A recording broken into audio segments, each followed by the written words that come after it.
Yeah. Shabbat Shalom, family. This is Divine Prospect of Kingdom Harbinger Ministries, and we are live. We are live. So I'm going to give a minute or so for people to join in. All right. Minute or so for people to join in. Just got off of Facebook Live, and now I'm spilling over here, chat with my YouTube audience, and see how y'all doing.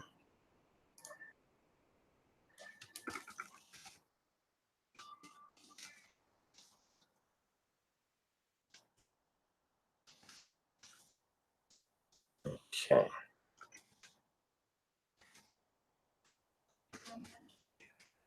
All right. All right. How y'all doing, family? Talk to me. How y'all doing? Tonight, probably not going to be that turned up. I'm not going to be turned up tonight, really. But I'm going to go over some things. It's a week in review. I'm going to go over a couple of things with y'all real quick that I went over with my Facebook audience. And I'm going to open up some Q&A towards the end so we can interface a little bit and go from there. Now, I'm not going to be taking calls today. The next session I do, I'll take calls. I'm not going to take calls today because calls, those type of sessions are very lengthy. And sometimes I'm on here long, sometimes I'm not, but I'm exhausted, so I'm not going to stay on here too long. You feel what I'm saying? But I say that a lot, but y'all already know me by now. You feel me? So it's all good. Hold on one second. Hold on. Give y'all a second. Let a few more people come in. Share this link, family. Share this link.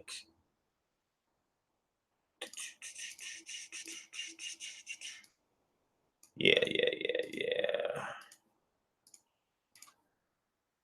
All right.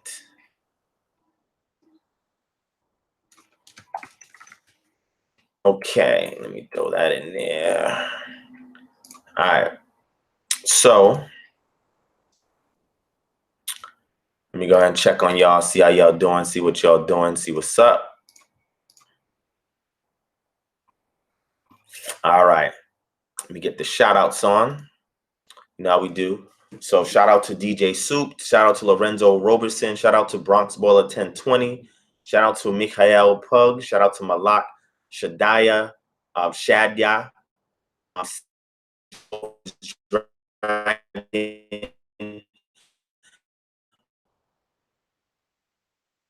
Yarala the second, Kamaya Kerry Herndon.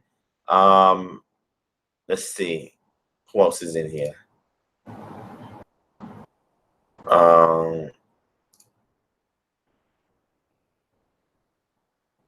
Who else is in here? Shout out to Hezekiah Israel.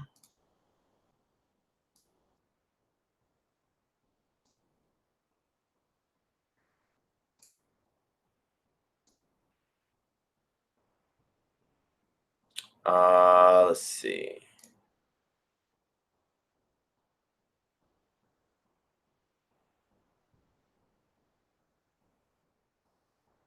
Okay. Shout out to SLM TV, Ian Duff, Reason Together, Kiefer, Aviel Ben Israel.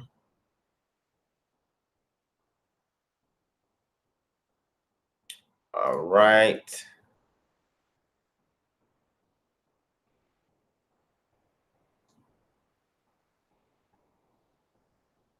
I think that's everybody. Shout out to Cohorts Music, Infinite Love 112. Oh, Calvin's in the building. All right. Let me know if you want to jump on, Calvin. Let me know. Shout out to Ken Lewis. Shalom to all of y'all, man. I always give y'all shout outs, man. Y'all family. So I'm saying, so I got to acknowledge y'all.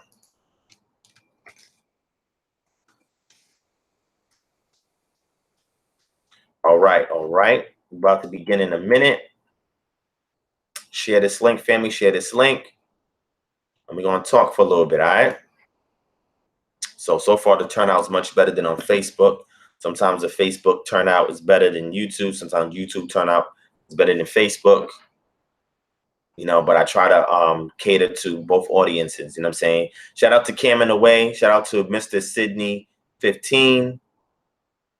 All right. Infinite Love 112. I'll send you the link. First, let me just let me get a few things out real quick so I can update my YouTube audience, and then I'll send you a link. All right, if you want to get on and have that, finish having that discussion we had earlier. I don't know if Cal is available. He's probably asleep. I don't know. He's probably asleep, so he may not be able to finish that discussion. I really wanted him and you to be on there. Shout out to Soya Cavalier. But we'll see. I don't know if he's gonna jump on or not, but if we have time, I'll let you on and we can chat. All right. If not, we can schedule something another time much earlier and we can just build. Feel me? All right. All right. So family, while you're coming into the chat and watching this and sharing the link, let me give you an update. All right. So I'm gonna do a quick weekend review. Y'all see the title, James White, Christian Apologists and Q&A. All right. So, what is it that I want to share with y'all? Let me share a couple of things with y'all real quick, all right? So, first things first, let me bring this up on my screen real quick so y'all can see.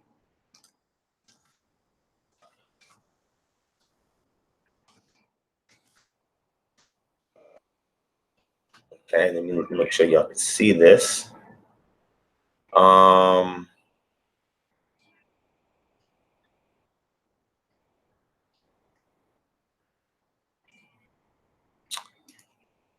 Okay. Hold on. I don't see why this is still up there. That's interesting. Okay, anyway, let me show this to y'all real quick. Let me share my screen.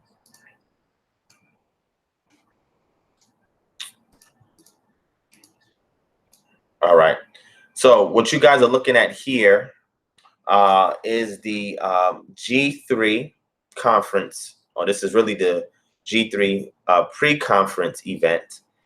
And it was hosted by Sovereign Nations. And it was a debate between Dr. James R. White and Adnan Rashid, Christian versus Muslim debate. Do we need the cross for salvation? All right. And, you know, these two individuals have debated before in the past, so they're not strangers to each other. And this was at the Georgia International Convention Center. You know, it started at 7, started a little later than 7. And I paid the at the door fee, which is $15. So James White, Ustad Adnan Rashid, Michael O'Fallon was the moderator for the Sovereign Nations group. I'm not familiar with Sovereign Nations, you know, but you know, I'll look into it. But anyway, so I went to this debate because I heard about this event at the last minute. All right, and I'm talking about the day before, right? The day before, which would have been this was the 17th, was Wednesday. So Tuesday, I heard about the event and I said, oh man, this is interesting. So I made a post about it on Facebook and I decided to show up the next day and I went to the event. You know, it was later on at night. It was very difficult to get there because of the snow out here in Atlanta. But nevertheless, I trooped out there and I saw this event. Now on Facebook, I streamed the event. They were supposed to stream this debate, but for whatever reasons, I don't know if it was technical difficulties or what, they didn't stream the debate. But I streamed it on Facebook. All right, and I restricted it to friends only on Facebook because I'm not sure the perspective on whether or not the streaming was okay or not. But if they ever request for me to remove it or whatever, then I'll be more than happy to do it. But it was supposed to be streamed and they didn't stream it. The G3 conference was streamed. And I didn't go to the G3 conference this year, but I did see it via live stream. All right. I did watch it via live stream. But going to this event, the subject matter was, do we need the cross for salvation? And my perspective on that. Well, first, let me tell you what I take away from the debate.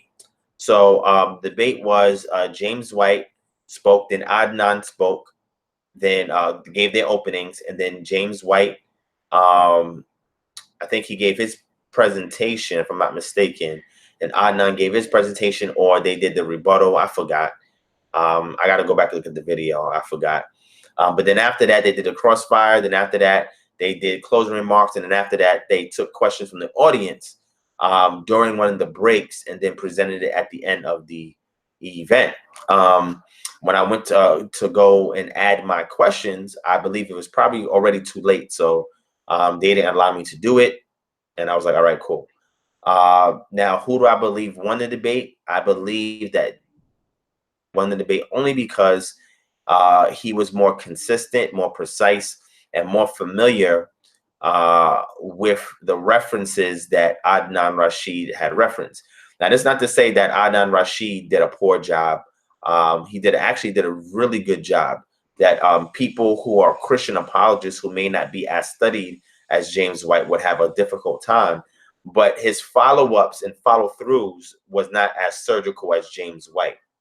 And he could have put more oomph into his response. He could have been more precise and more particular in his referencing. He could have had more sources, but a lot of things he generalized, and that wasn't really that good. He could have worked on that, but James White obviously seems, if you looked at it, seemed very, very much more seasoned than Adnan. But I believe that if Adnan goes back and looks over this discussion with James White, that next time he'd probably have a super upper hand over James White. But regardless, Adnan did a great job. I would have called it a tie if James White wasn't as responsive as he was, okay, and as particular as he was. But it was a great debate nonetheless, and much respect to both debaters. Now, with that being said,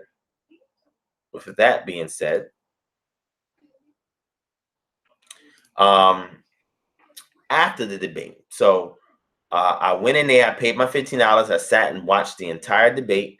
After the debate is over, I went and purchased a book, right?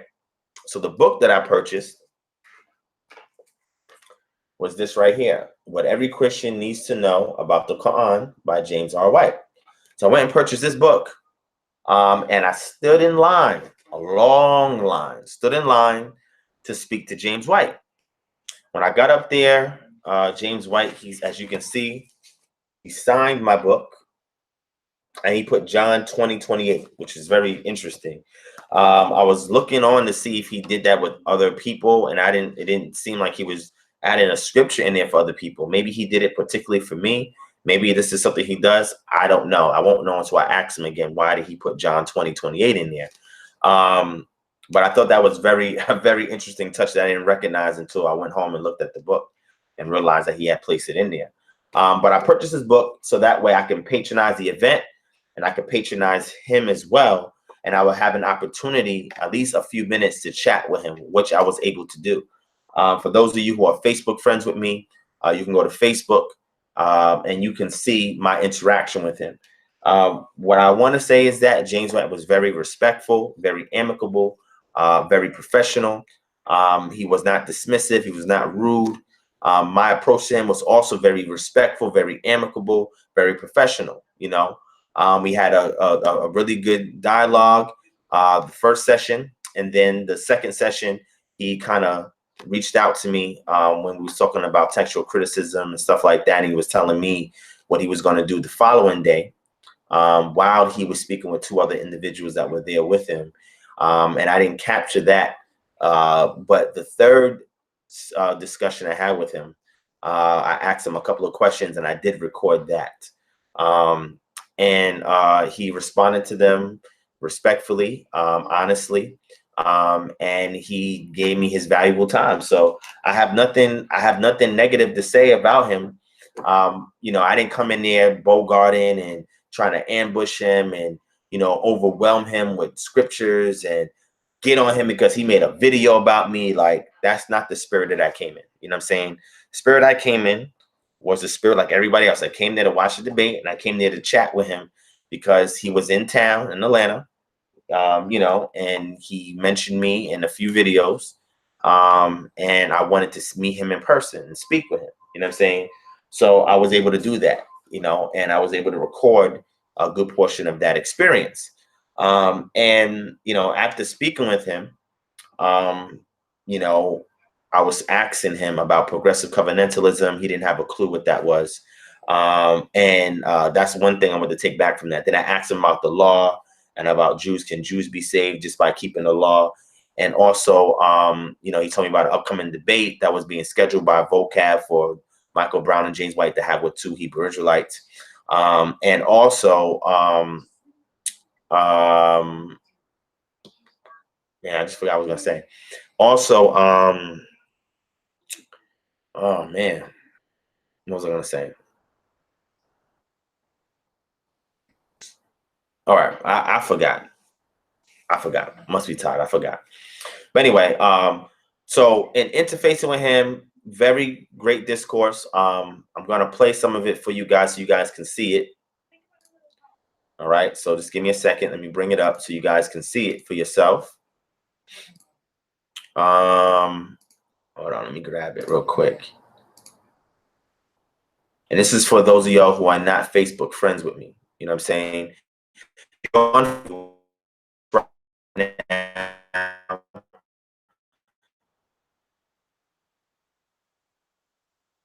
Page, and you'll get notifications when these things pop up. All right.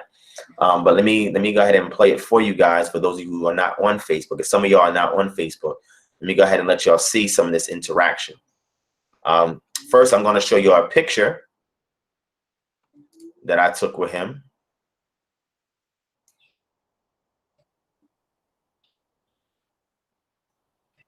All right, hold on one second. So let me go ahead and show you this picture I took with him real quick.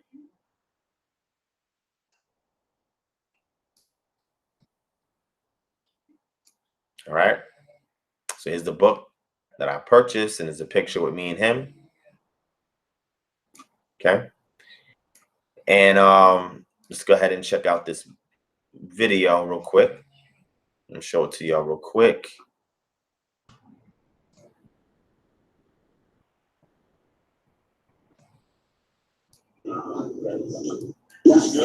Hold on. All right, let me share this real quick.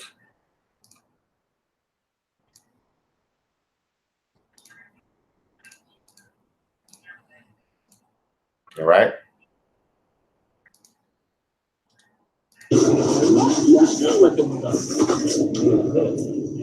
Wow, coming out with the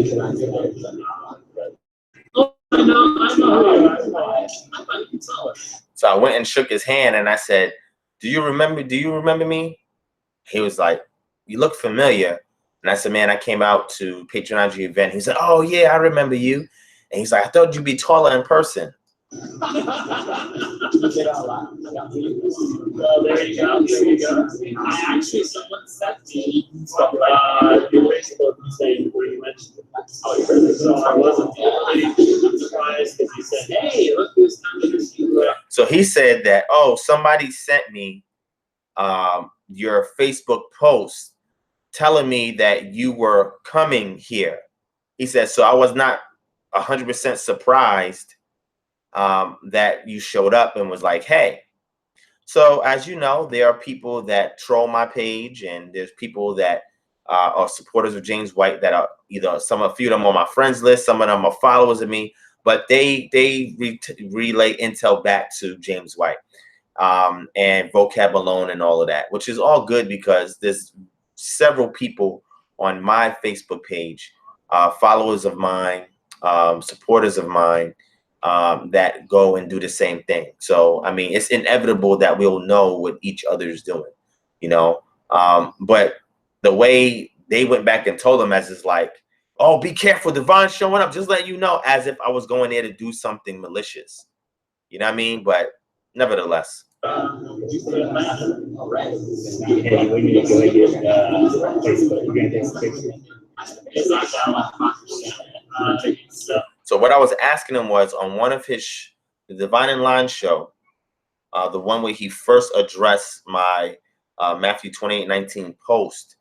He had made a mention about some guy in Atlanta named Red. He said, "Oh, he's back in Red's stomping ground." He said, "Man, we should get in touch with Red and have him speak with Red, and Red will I'm paraphrasing it. Red will give him a run for his money, or Red will keep him busy, or something along those lines." So I'm asking him. I was like, "Yeah, you had mentioned somebody named Red out here. Like, where's he at? You know, because I want to go wherever Red is and go there and chat with Red, because apparently Red is supposed to keep me busy, or whatever the case that means."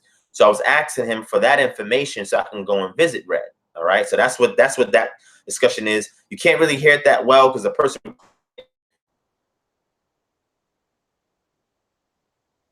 should have been, and plus talking and a lot of noise and a lot of stuff going on. Get the gist. You take pictures. To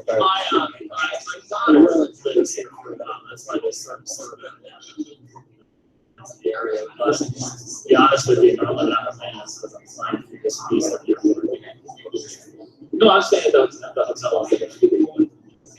I streamed the conference Friday. 17 something up with my brother and some you guys.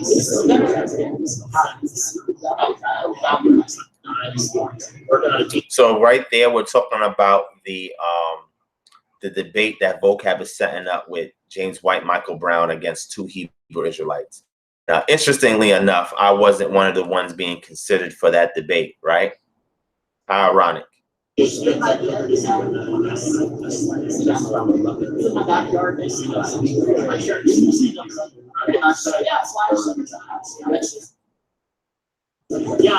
would have recognized that if I got to watch and listen to it.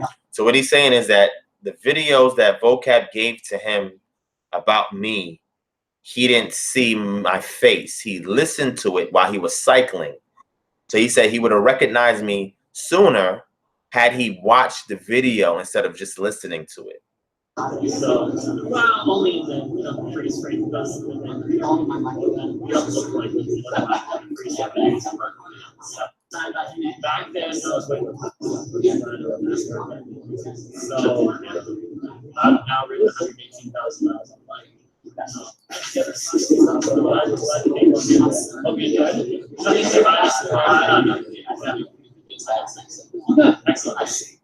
All right. So that was that. And let me go to the second video. What is your perspective? Hold on.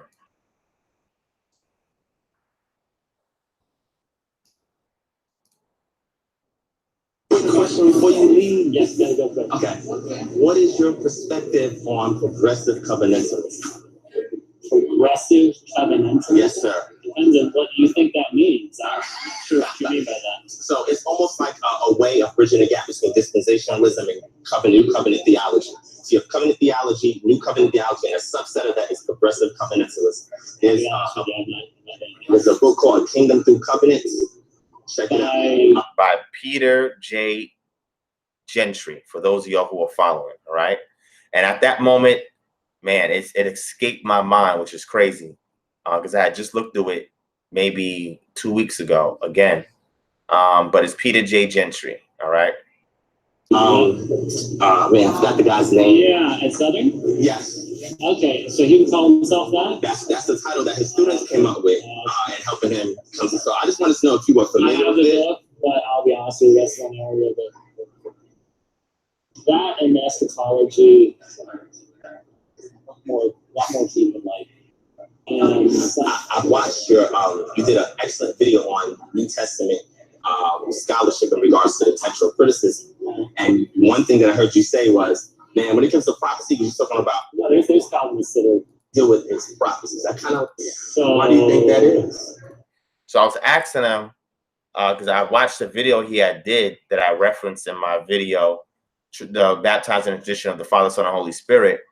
And in that video, I had took a still of a video. He was talking about New Testament texts. And he said one thing he doesn't like to really get into much was prophecy. And it was because he was making a reference to the book of Revelation, which, you know, just so you guys know, we don't have a lot of papyri on the book of Revelation. All right. It was even considered a dubious or spurious work by some church fathers. OK. But eventually made its way into the canon. But anyway, that's another subject matter. So one thing that James White says he doesn't deal with too much is prophecy. OK, which is interesting because I wanted to ask him a follow-up question on that. But, you know, since he doesn't get into it too much because it's kind of sticky, and this is what he said from his own mouth. I left that question alone. Just wanted to ask him a couple other questions just to get it from my own personal archives. You know what I mean? Well, that's just fundamental. That's just the nature of fundamentalism, and I'm not a fundamentalist. Answer that question for me, and hopefully, I don't know what you guys gonna have that discussion on. Vocab's obviously trying to be doing what I'm doing right now. You know? Oh, that's what you mean when you said that. Yeah. I read 35 books on Bible. Wow. I use open ear headphones. Get killed every time. I've got radar on my bike and 10 yards. But I did an 80. You start with the windows, so you can't necessarily see. That's what when you was doing your bodybuilding and work. And then I realized that's for the heart. That's not bad. So now I am lifting again. But so is Michael Brown good?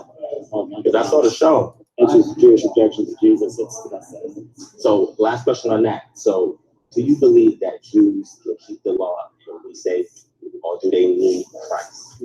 I said, do you believe that Jews can keep the law and be saved, or do they need Christ? No, I very, very plainly there's salvation in others. So no one can keep. He said, I very, very plainly, I very, very plainly made it known or made the fact that they need Christ for salvation. It's pretty much what he's saying. Point. So no, I think the New Testament teaching on that is pretty obvious. We now preach Jesus Christ. That's why Paul was saying it's apostle to the Jews. If they could do it in their own way, why send somebody to them then to bring about their own condemnation when they reject it? So they got to get rid of the law. Get rid of the law. See what the law's pointing to. What's the point in Galatians? So he said, not get rid of the law, but see what the law is pointing to.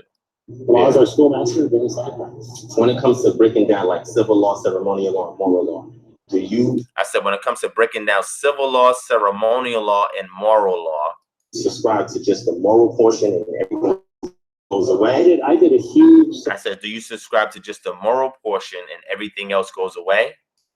Sermon series on all the. Please tell me the name of it. Well, if you go to sermonaudio.com to Phoenix Baptist Church, I'm an elder. There's a sermon title selected, and you'll see the Holy Spirit. Oh, that's what it's called? Yep.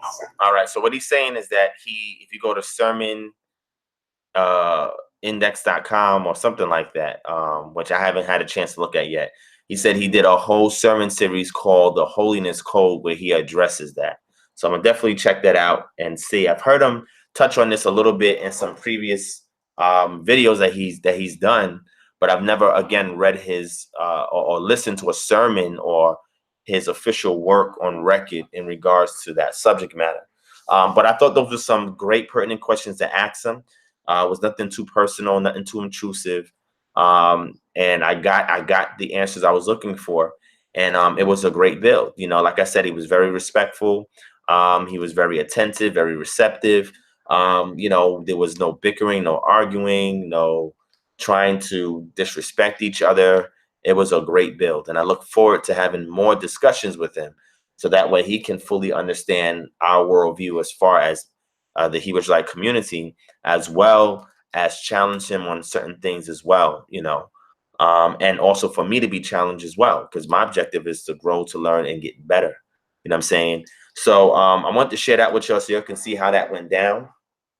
I know there's people out there, some Christian apologists out there, that was probably bothered over the fact that I had a great, respectful, professional discussion with James White.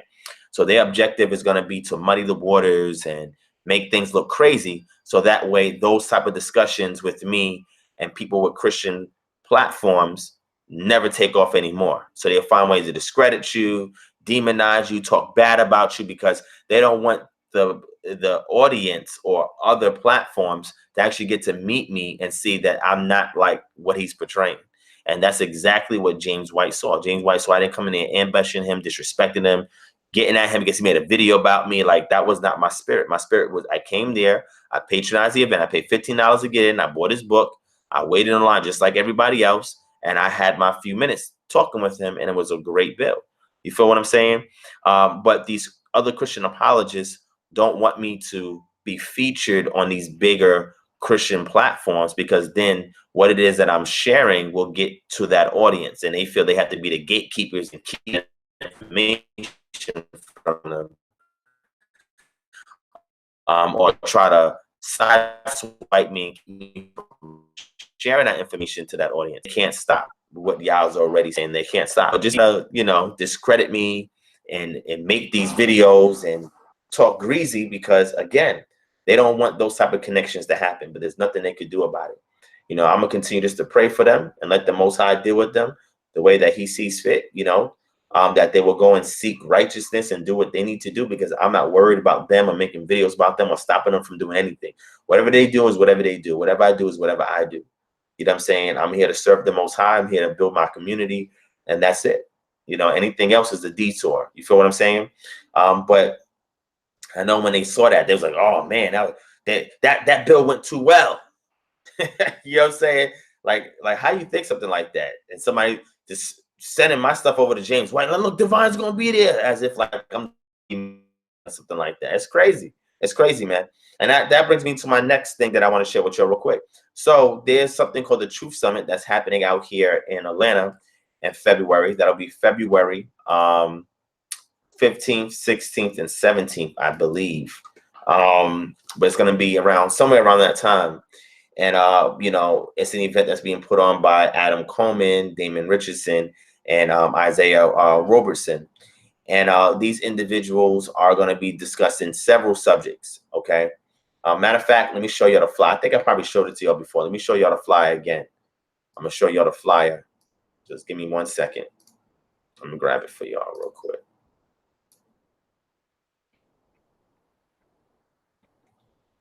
Let's see. Here it is.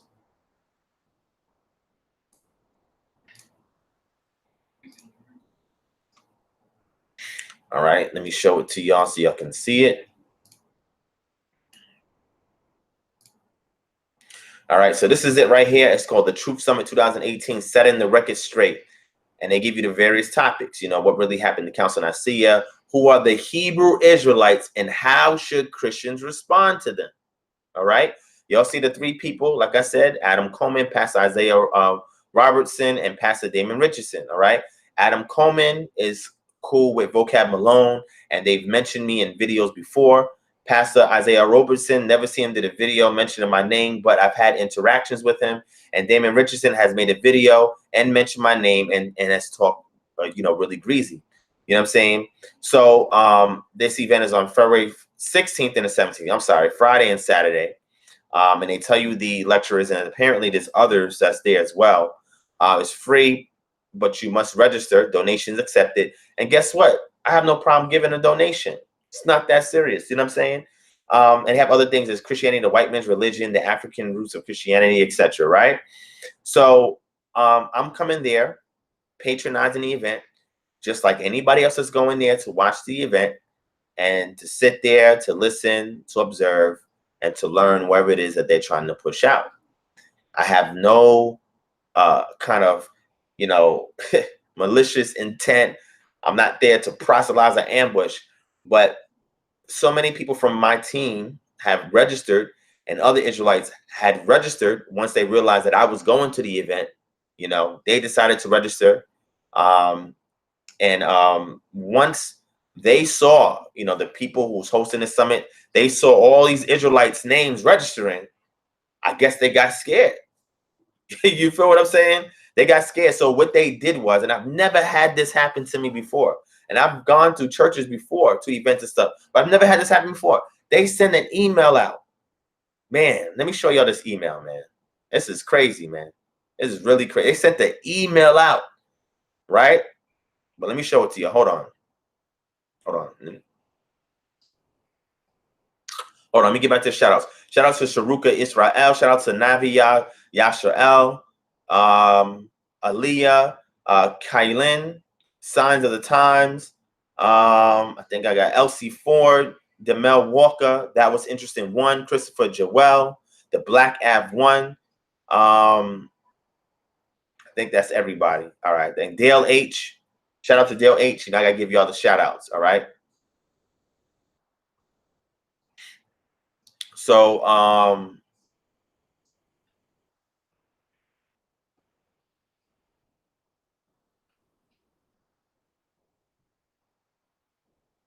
okay. Appreciate the feedback you're putting in there, family. All right. I like that, Malak Shadia. I like that. I like that comment. Your words are so powerful. James White thought you were 6 to 8 feet tall. That's good. Shout out to the shepherd as well. Somebody said I'm gaining weight. Y'all funny, man. All right. Oh, Hushaya. It's Cohorts Music. All right. Got it. All right, family. All right. No, I won't be opening up the phone line tonight, but I will take at least 2 questions before I get off this. But the next session I do, which might be Saturday and tomorrow night, if I feel up to it, or it'll be next Friday, I will be taking phone calls. All right, family. Shout out to my brother James Cassell. Shout out to I Am Him, Not Them. All right. Yeah, you know Shawnee's always in the clutch, man. Shout out to my admin Shawnee and my brother Kiefer. They always do an excellent job when they're moderating, so I appreciate that. And thank you for the input in this chat, family. Thank you for keeping it clean, keeping it respectful. You know what I mean? I do this for y'all. Y'all in turn support me. So we work together as a team and even more intricately as a family. Feel what I'm saying? All right. What was I gonna do? Oh, I was gonna show you this email, right? Let me get this email for y'all, man. Crazy, man. Crazy, man. It's crazy. I just be saying in my head, like, man, what do they be like? Do they really be thinking like we some real thugs? They must really think that we're thugs, man. All of us. You know what I'm saying? All of us. And that's a shame because they have no evidence of me ever doing anything that is uncomely, anything that's unsound, anything that's crazy or over the top. They have no proof of me doing any of this, but yet there's they feel intimidated for some reason. And they think I'm gonna come in there and proselytize. Oh, we don't need you proselytizing in here, and you don't need to be ambushed. And I'm like, I'm not coming in to do that. What is y'all talking about? Y'all have no evidence of me ever doing that anywhere at any time. Why would I start now? You know what I'm saying? But let me show you this. Let me show you this email, man. When I saw this, I chuckled, man. I was like, yo, this is crazy. Hold on. Where's this email at? Oh, here it is. Here it is.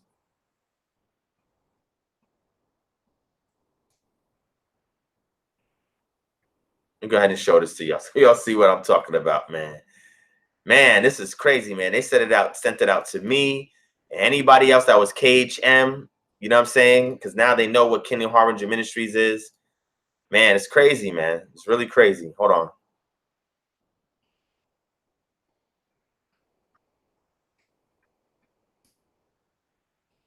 Wait, hold on. All right. I'm going to show this to y'all, right? Give me 1 second. All right. Let me bring y'all in so y'all can see this. All right, here we go. All right. So y'all see when it was sent and everything like that. It says, hello, as the Truth Summit approaches, we wanted to share a few things to keep in mind. The purpose of the Truth Summit 2018 is to equip Christians to defend their faith and offer historically accurate, biblically faithful responses to detractors. Non-Christians are welcome to attend, but this summit will not be an opportunity to debate and or proselytize. We gladly welcome non-Christian attendees to respectfully listen, observe, and learn. We will have a Q&A session during the event, which will allow for questions to be presented. That's excellent. I cannot wait for that. Due to the overwhelming response to the summit, we have very little space for new registrants. If you registered but you're not completely sure you'll be able to attend, please consider withdrawing your registration until your plans are solidified. If you've registered and you're unable to attend for whatever reason, please notify us ASAP so we can make your slot available. The summit will not be held in a large venue, so space is limited, which is unfortunate, but that's neither here nor there. Please join us in praying for the summit. We're specifically asking God for good weather on the weekend of the summit, safe travel for all attendees, all expenses to be met without deficit, lecturers who are both well prepared and led by the Holy Spirit, attendees who walk away from the summit edified, encouraged, more knowledgeable, and motivated to push back the darkness. Wow, that's very insulting. Safety and harmony amongst all involved. Thanks for your considerations. God bless the Truth Summit team. So once I saw that, red flag went up. I was like, what? Never. I've been to summits. I've been to conventions. I've been to events that were doing similar things. If never in registering have I received an email like that. Ever. And I would have been like, man, that might have been a coincidence until I got a message, an inbox from one of the people that's hosting or putting on the event, and it was a little bit more personal. Now they singled me out and inboxed me directly. I was like, what? So I'm gonna read. I'm not gonna show it to y'all because I don't want y'all to know who it is. I'm gonna keep the person anonymous because they did inbox it to me. So I'm not gonna read all of it for y'all, and I'm not gonna show you who it was. All right. But I'm going to read some of the statements that they made when they sent the message to me. I'm going to read it to y'all so y'all can see.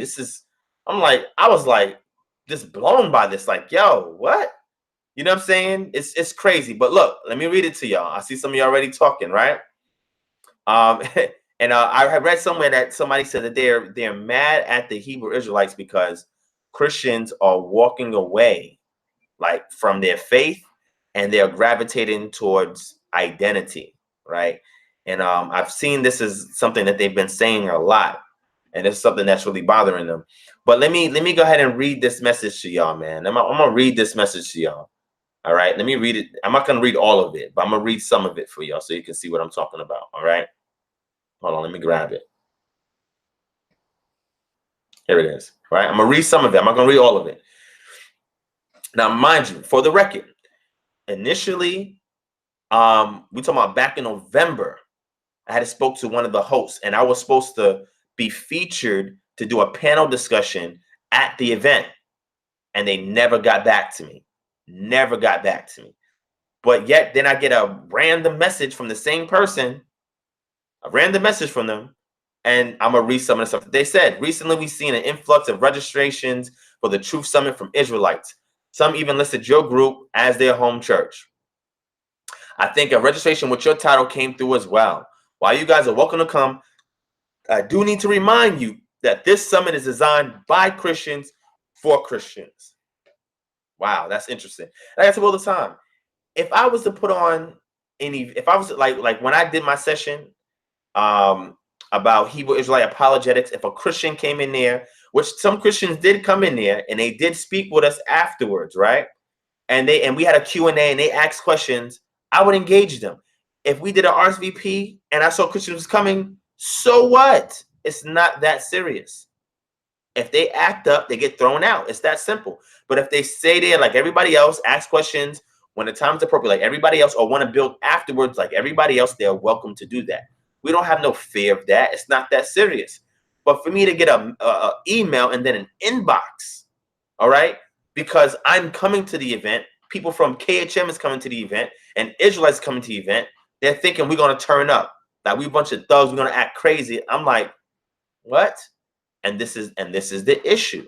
The intimidation factor. How can you demonstrate to people who are not in the know how to be effective with your apologetics if you are not allowing the people that you're speaking about to come into the event and even participate in the event? debating. The Q&A is there. I'm going to ask questions. After the event is over, engage in side conversations. You do have intimidation there. Factor. There's some kind of, we don't want to be ambushed. But let me read. All right. Who still seek to engage leading Israelites, we have opted for another route, which is interesting because Adam Coleman had a discussion with Vocab Malone about engaging Israelites. But all of a sudden, they're going another route. Remember, they were supposed to have me on there for a panel discussion or some kind of breakout session or whatever the case may be. They never got back to me. And then I get this message, right? They say, again, your delegation is welcome to come and we will receive you warmly, right? That sounds good, but listen to the rest of what they say. However, the summit will not be an opportunity to debate and or proselytize. Non-Christians are welcome as long as their aim is to respectfully observe, listen, and learn. That's what we're coming there to do. Nobody's coming in to turn up, but they automatically assume the worst, right? Because of the false image that has been put out there. Even though they have no evidence of me disrespecting anybody, ambushing anybody, they have no evidence of this, right? But nevertheless, also, for full disclosure, we will be warning those in attendance of all strains of Hebrew Israelite adherents. All strains, they said. So if they say all strains, I wonder if they're going to mention KHM. It's possible. I don't know. But they say they're going to address all strains, whatever that means in their mind, right? We will address the doctrinal errors of the camps as well as the doctrinal errors of the moderate non-camp affiliated groups.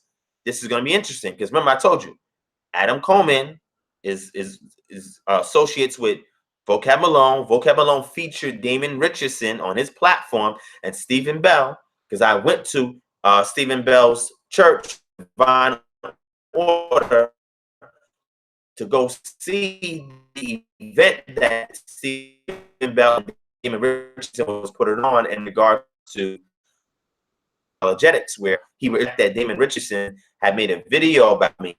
And I said he was going to be at an event, at a public event. I wasn't like running up in his church, or I wasn't like running up on him. Like, I came out to a public event that was welcome for anybody to come in there and hear the information. And I wanted to speak with him after the event was over. You feel what I'm saying? To try to figure out what his issue was with me and try to reconcile it on a respectful tip. You feel what I'm saying? Because that's the spirit that I come with. But apparently, after I first appeared, they changed the format again. They didn't allow any real Q&A from the audience. They had some pre-populated questions that they asked from a piece of paper. You know what I'm saying? They changed the entire format than what they initially told us when I first came there. The second time I wasn't able to show up, but people that's part of my congregation showed up, and they gave me the information back. But I thought it was very interesting that whenever I'm involved now, it's like it's a high stakes thing now. Whenever you hear Divine Prospect, Kingdom Harvest Ministries, it's like the whole game changes. You feel what I'm saying? And I mean, it's very just weird, man. It's very strange. It's very strange. But they say it's no secret that we vehemently disagree with teachers like you.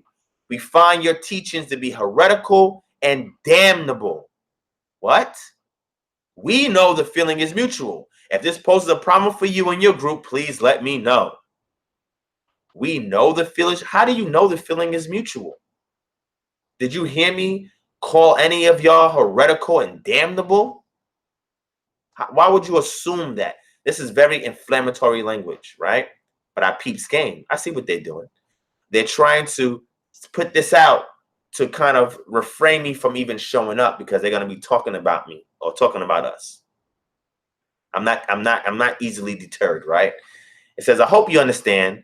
I think if you work tirelessly to put on a program designed specifically for Israel and influx of Christians who don't consider themselves Israel registered, you'd want to know their motive prior to the event. No. We've had several events. I had one in LA last year. It was a discussion with me and Bishop Warsham, who never showed up, and it was open up for Christians and Israelites to come. And Christians and Israelites the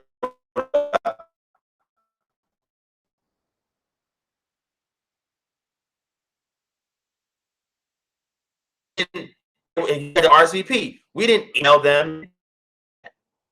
that we had where Christians welcome. You know what I'm saying, whether they RSVP'd, whether they're not, I'm not emailing them. I'm not inboxing them. It's not that serious. It's not that serious. It's like I said, if you turn up while we're doing the event and you're out of order, you're going to get thrown out. It's very simple. I'm not going to go in there and disrespect somebody else's platform. That's not what I'm there to do. But for some reason, they're getting extremely fearful that they think that we're going to do something crazy, proselytize and debate. And I'm not there for that. I'm there to see what it is that you're going to say. I'm going to hear attentively, right? I don't need a pen and paper. My memory is very good. I'm going to capture everything that's being said in minute details in my mind. I'm going to capture everything, and I'm going to commit it to memory. I already know a lot of their approaches already, but there may be some additional angles that they may come from. And I want to see how they edify the Christians that show up there. We're not there to do anything disruptive or disrespectful. We're not there to do that. All right. But you said that, you know, you vehemently disagree and you find my teachings to be heretical and damnable. Now, that word heretical is one thing. Damnable? Wow. Wow, that's crazy. I would love to see somebody show a video where I say that their teachings is damnable. Now that's I mean, definition for damnable, extremely bad or unpleasant, subject to or worthy of divine condemnation. That right there is the jargon in reference to Christian apologetics. Liable to or deserving condemnation. You hear this, family? My teachings are damnable. That's a really beautiful way to welcome somebody to your event.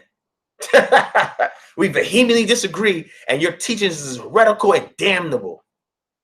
How do you engage somebody? Like, I'm just blown by the spirit that these Christian apologists come in. It's like very mind-blowing. It's like something gets stirred up in them. It's really incredible. But they claim that they're gonna greet us with open arms and be warm and loving towards us. We'll see. But how warm and loving can you be when you give a compliment and say we're gonna be warm and loving and we'll welcome you, but then say all of this negative stuff about me? I mean, come on, family. That's crazy. That's really crazy. All right. So I just wanted to share that with y'all. Like I said, I've never gotten anything like that before, man. That's really ridiculous. It's extremely ridiculous. It's insulting. It's belittling. It's demeaning. I mean, it's ridiculous. It's absurd. There's so many different words I could use for it. You feel what I'm saying? But you'll see. You'll see. You'll see. That's crazy, man. It's crazy, man. That's really crazy. But anyway, I just want y'all to see the spirit that some of them have on them. All right? I just want y'all to see this. I don't know what is their fear. What do you think I'm going to do? Seriously, are you that intimidated by anything that I say? If my teaching is so heretical and damnable, I mean, they should be easily refuted. I mean, once you train up these Christians that are coming, and like I said, it may be more Israelites than Christians going. Once you train up these Christians to engage us, you can't control these Christians having side conversations with us after the event is over. But hopefully you're able to equip them effectively. Because if they engage me, I'm going to engage them back. But we're not going to do so disrespectfully at the place. We'll probably speak outside. But if they engage us, we're going to engage them back. I mean, you know, that's what we're going to do. We're going to have a fruitful, respectful, diplomatic discussion. That's all. You know what I'm saying? And that's what it is, family. I'm just, like I said, I'm just shaking my head. Like I said, what I'll take back from it is that James White was very receptive, very respectful. He was able to build. He said that he'll consider me doing a session with him without vocab on Dividing Line. We'll see how that turns out.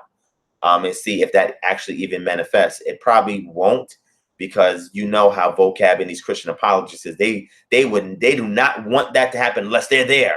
because they feel like they got to protect James White and they got to preface everything that I'm saying. Like, oh, he's going to be saying this. He's going to be like, they're so like it's, this is crazy, man.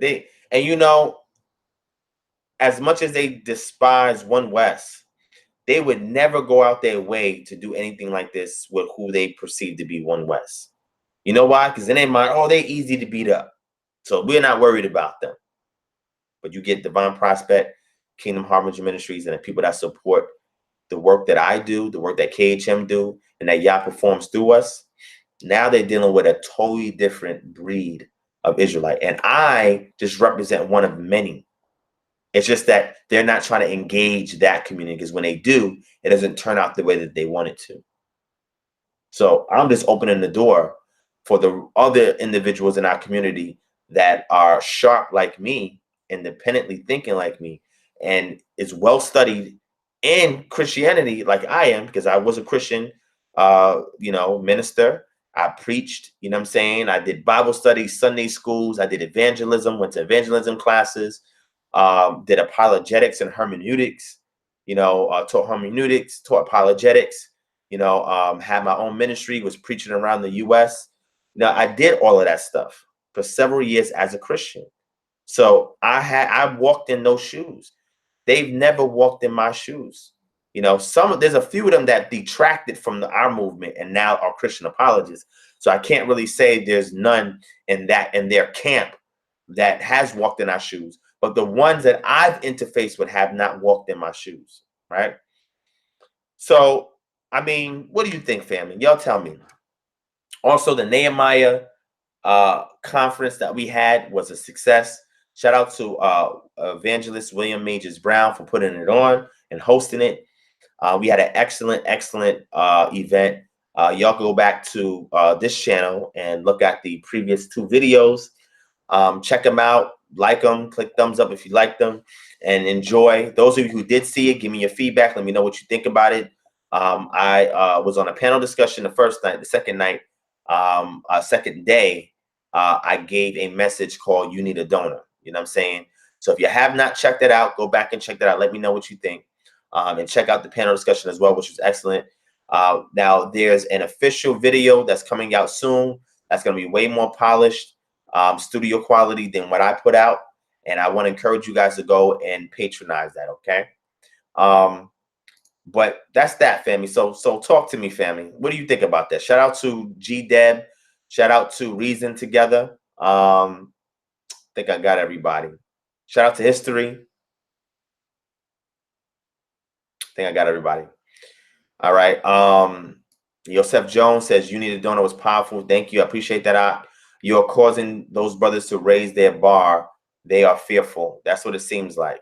They are definitely scared to lose their supporters. Keep up the good work, my brother. Thank you. I appreciate that. It was wonderful to see you and James talking and laughing together.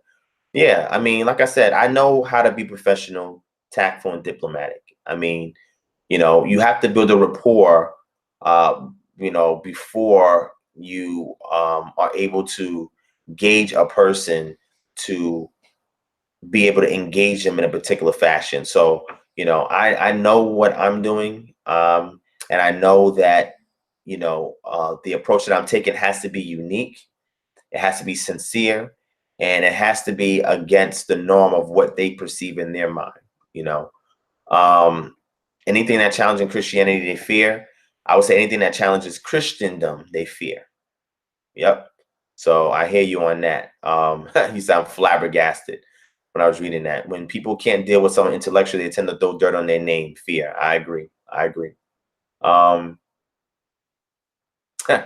Just how vocab was getting tight during the dialogue about his book. Same thing. All right. All right. But family, y'all see what it is, man. Y'all see the writing on the wall. Y'all see what it is. I told them, man. I told those guys. I said, yo, I mean, y'all have not met every Israelite. I represent one of many. And a couple of them is in this chat. You know what I'm saying? I represent one of many.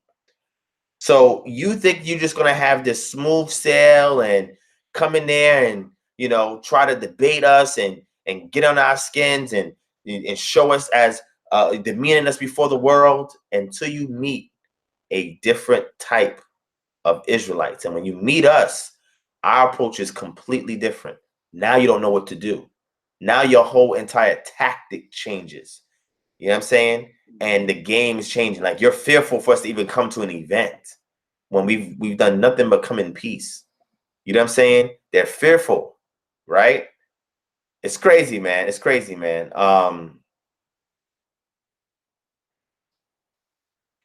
Brother, there's opportunity in my hometown to take back the hood. Will you still be dropping that plan? Yes. If you go to my YouTube channel, which y'all are on, y'all see that I did a video on implementing proactivism to bring autonomy within the Black community. So if you go back and watch that video, that's a game plan. I did a consultation with somebody who is now in the process of implementing that. So the objective is to go back and take over the hood, take over our communities, you know what I'm saying? So we can clean them up and we can be autonomous, you know what I'm saying? That's the one thing that our oppressors fear. They fear of people who know who they are, who have a purpose and become autonomous. That is their ultimate fear. You know what I'm saying? But that is our God-given right. What we say is our God-given right to be able to have the opportunity to do that, because all other ethnicities do that and they don't get bothered. All right. But yes, holla at me, let me know. And, let me know the Black Av one, hit me up. Let me know what you want to get done. Go check out the video.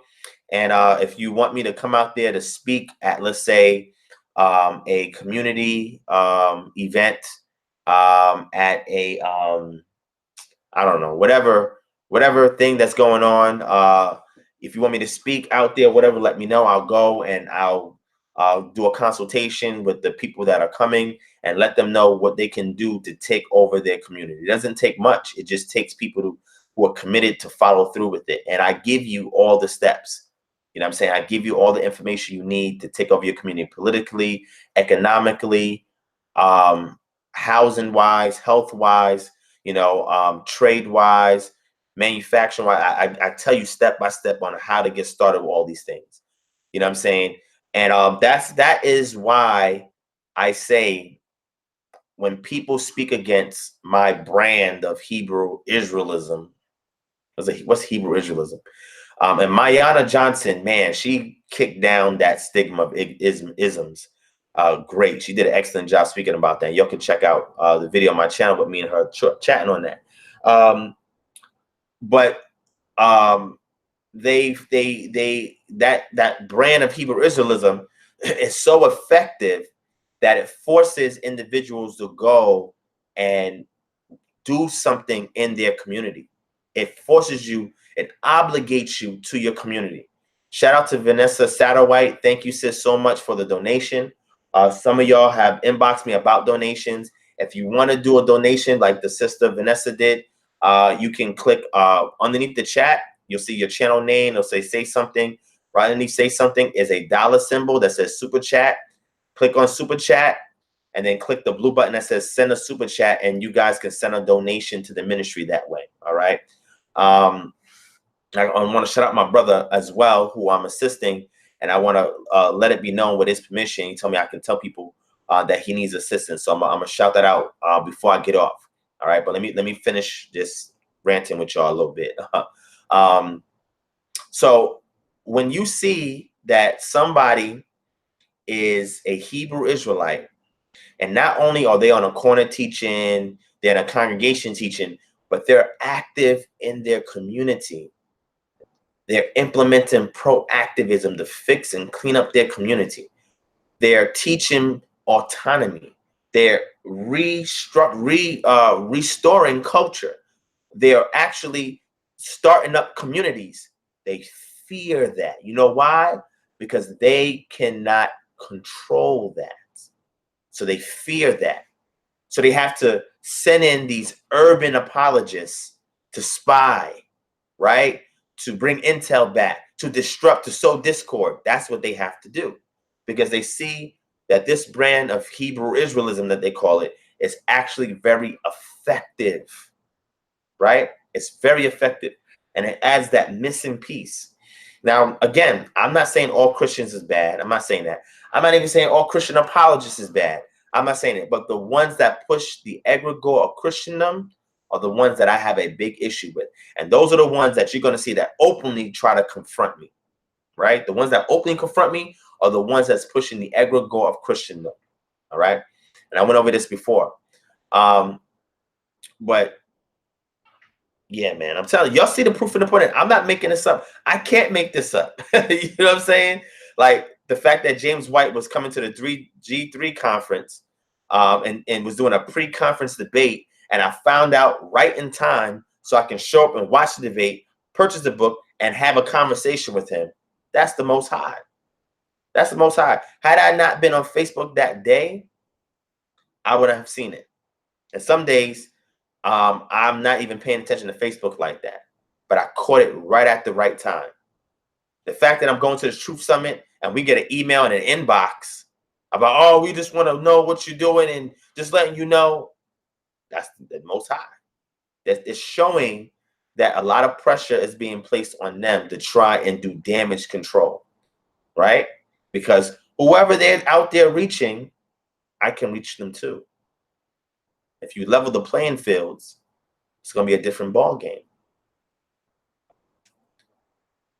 As the Hebrew Israelite movement of awakening is progressing, more and more people will be able to get more and more assets for our community. As it appears now, we are minority, and Christianity is the majority. We are a small minority, and they're a huge majority. So, of course, they're going to have access to more resources to engage in these type of these discussions. And they've had over 1,500 years, not even at almost 1,800 years, you know, of apologetics, that they know how to respond to certain things. You know, the Hebrew Israelite community, we don't have the amount of resource assets or history and experience in engaging this. So when I came into the public eye speaking on these things, my objective was to wake up our community to take it seriously. And it was an uphill battle for a long time to wake our community up so that way we can equip ourselves to defend ourselves against all attacks, foreign and domestic. All right. We don't really have these type of things in our community as effective and as detailed as what I strive to put out. And this is my contribution that I'm given to serve my community. Feel me? Shout out to Brother Malik in the building. Shout out to Shady Black in the building. Shady Black says, how do I get in contact with you? Shawnee, you can send him my email, post the email in the chat, and the brother can holler at you. He says, I would love to have you on the 95 South show on tomorrow or whenever or whatever you want to do it. Shady Black, definitely email me at kingdomharbinger@gmail.com. kingdomharbinger@gmail.com, and let's chat. Let's chat, man. Because like I said, you know, when I open the door for more of our community to get involved in apologetics, you know what I'm saying, and defending our worldview against all attacks, foreign and domestic, it fought a huge battle, but now people are welcoming it because they see it being played out and they see how effective it is. And they say, man, we want to implement this. I want to implement this in my congregation, in my camp. Have camp brothers reaching out to me, asking me questions. Have brothers in congregations reaching out to me, asking me questions. So that way they can equip their groups to defend as well. So this movement, man, like I said, the apologetics aspect is one of many. It's not even the major aspect of what it is that I do here. Like I told you guys, we're about installing culture, creating a community, and establishing autonomy. That is what we're here to do. That's the goal. As a kingdom harbinger, our objective is to announce the arrival of Yah's kingdom and prepare his people for his arrival. That is what we're doing. That is the mission. All the other stuff is just things on the side. But the objective is to have a genuine, cohesive community that is operating autonomously because they have a shared culture, a restorative culture, not a Jewish culture, not a Christian culture, but a restorative ancient pre-exilic Israelite culture. That is what we're pushing. That is what we promote. And that is we want to get our family involved in. And what we tack on to that is the succession through initiation of the Melchizedek order until Yah returns and restores the Levitical order. This is very, very important, family. Very, very important. This is stuff that we teach, but the core of everything is autonomy. So what do we do when we interface with the Black community? Is that we bring real solutions. These solutions are founded in precepts from our community, from our worldview. And what we do is that, or at least what I do is that I remove the numerator and I present the denominator. And we give a real structured plan on how to take over your community. We have 2 examples of that out here in Atlanta already. And I'm in the process of getting in talks with them to enhance that, to make it greater, to make it better, and to start even more out here in Atlanta. And in the process, give y'all the blueprint so y'all can create your own autonomous Black communities. Because you don't have Black power if you don't control the politics, if you don't control the economics, if you don't control the housing, if you don't control the health, if you don't control manufacturing. What power you got? If you don't have a police department or public safety department, a fire district, a school district, what Black power do you actually have if you cannot control every aspect that influences your community? I give you the blueprint on how to do that and how to get it done. And there's several people that I've spoken to and given consultations who are attempting to implement those plans as we speak. What inspires me to do that? My personal disposition, my ideological framework, my worldview. It's my obligation, the gift of servitude that I present to my community. I teach y'all how to take it over. Why? Because what we want to do is the more we're able to preserve every aspect in our community, the more the Most High will work with us. The less we have to rely on the oppressor to support or sustain us. There's so many things that our community is not even aware of things that are being implemented everywhere else in the world but the Black community. We're not being made privy to this information. But go back and check out the link that my moderator posted in the group in regards to the proactivism implementation to establish autonomous Black community. Watch that video. And you know what's interesting? The videos that I make about community building gets the least amount of views, which is, to me, it's just mind-blowing. It should be the highest watched videos on my channel because these are practical solutions you can implement the next day. You can implement. This is not to demean or belittle all the other teachings that I give that can also empower you through your walk, but these other things just help to solidify it. So again, when we talk about the ancient periods of Israelite culture, we talk about restoring certain practices back to the culture that is in alignment with the mitzvot that we follow. Things that have fell out to use after the initial captivities of the Syrians and Babylonians. I mean, how many of y'all doing libations? How many of y'all are acknowledging the tutelary spirits that are watching over you? How many of y'all understand the concept of henotheism and how and why that's important to your movement and to this walk? How many of y'all are having these discussions? How many of y'all are making stone memorials that you can do your oblations on, your drink offerings on? How many of y'all have implemented that? How many of y'all know what casting lots is and performed a casting of lots using the scriptural prescription of how to perform it, when to perform it, and why it needs to be performed? How many of y'all doing these things? That's why I say a lot of these customs are preserved in West Africa because our people were in West Africa. So they hold a lot of these customs. So along with the mitzvot, and we see this amongst our peoples in West Africa, right? The Levirate marriage, that type of custom we find amongst the Igbo peoples. You understand what I'm saying? The way that we do our libations, we find it amongst the Gandangme peoples. Okay? There's so many things that we see in the scriptures of practices that are patriarchal, that our forefathers have performed, that are no longer being done today in mainstream Judaism. You understand what I'm saying? We're not dealing with Judaism. We're not dealing with Christianity. That's not what we're dealing with. So I'm restoring these things back to our community so we can put ourselves back in an indigenous perspective and own our culture again so we can become fully autonomous. This is important. This is vital for our survival, family. Vital, vital. But like I said, I have a lecture coming where I'll be explaining all of that to you. I'm going to go into the migration routes. I'm going to go into the historical accounts. I'm going to the customs and practices that we see amongst certain groups of people, clans within tribes that identify themselves a particular way and certain practices that they perform.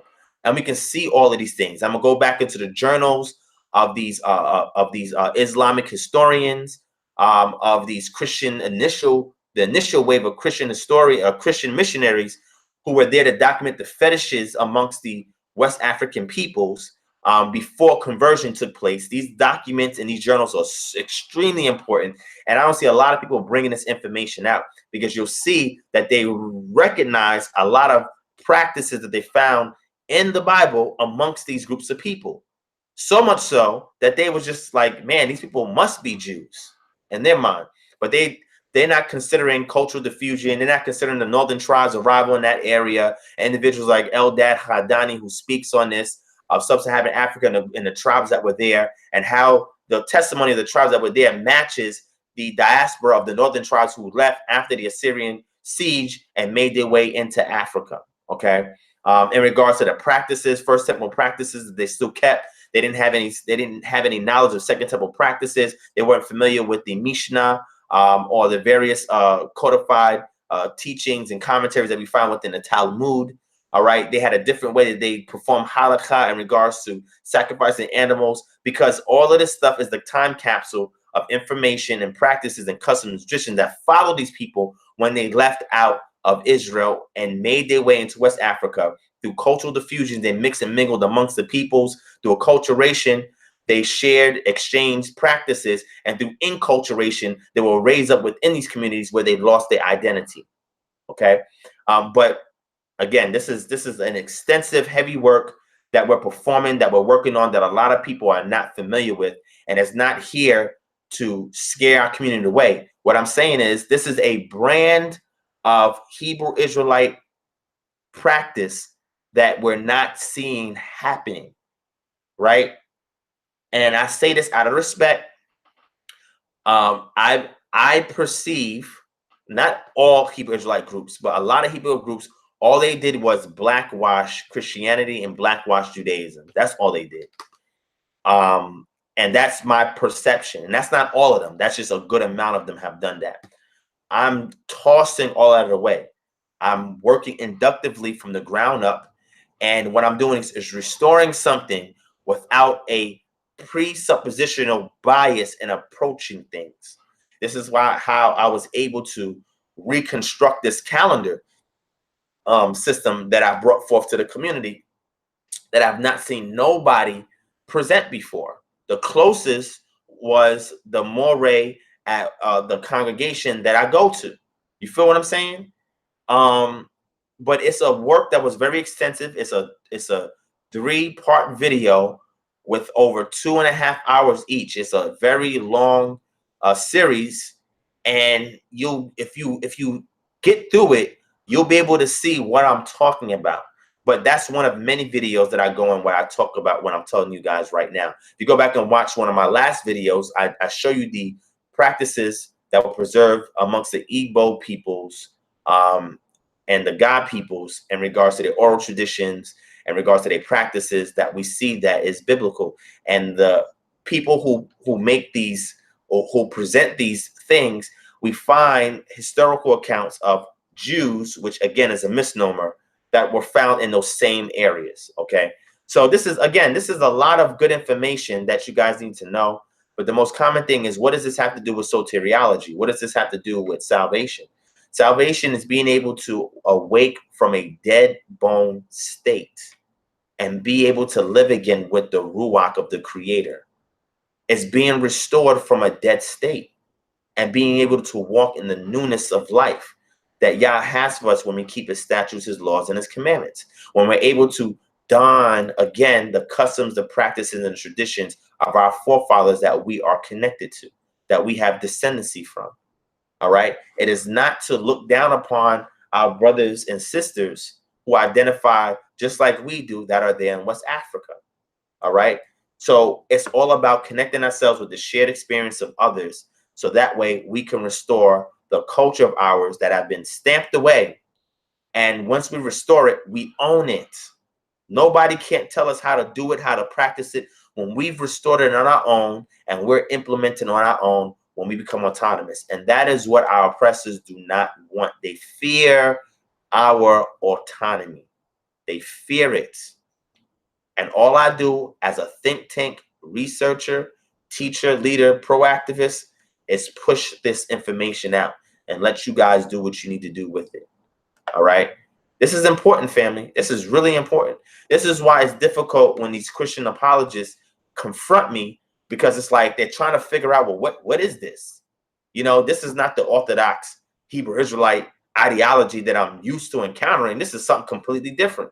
They don't know what to do with it. And it's very difficult for them to prep on how to engage it, because it's very unorthodox. It's very eclectic. And we're going to go into reason, eclectics, and all that in another video, because they think that I don't know what I'm talking about. I was keeping a lot of things general for the audience, but that's neither here nor there. So I just want to share that with your family, just so that way y'all know. If y'all have any questions, definitely ask me some questions. I don't know if my brother Deshaun is still in here. Shout out to Talk Truth for Shawning. Thank you, sis, for the donation. I truly appreciate it.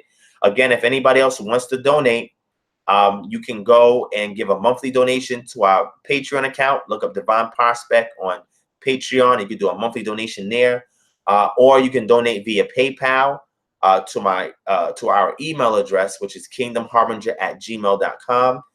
Or you can go to our GoFundMe page, type in Kingdom Harbinger Ministries, or you can do it via Super Chat directly through this live chat. All right.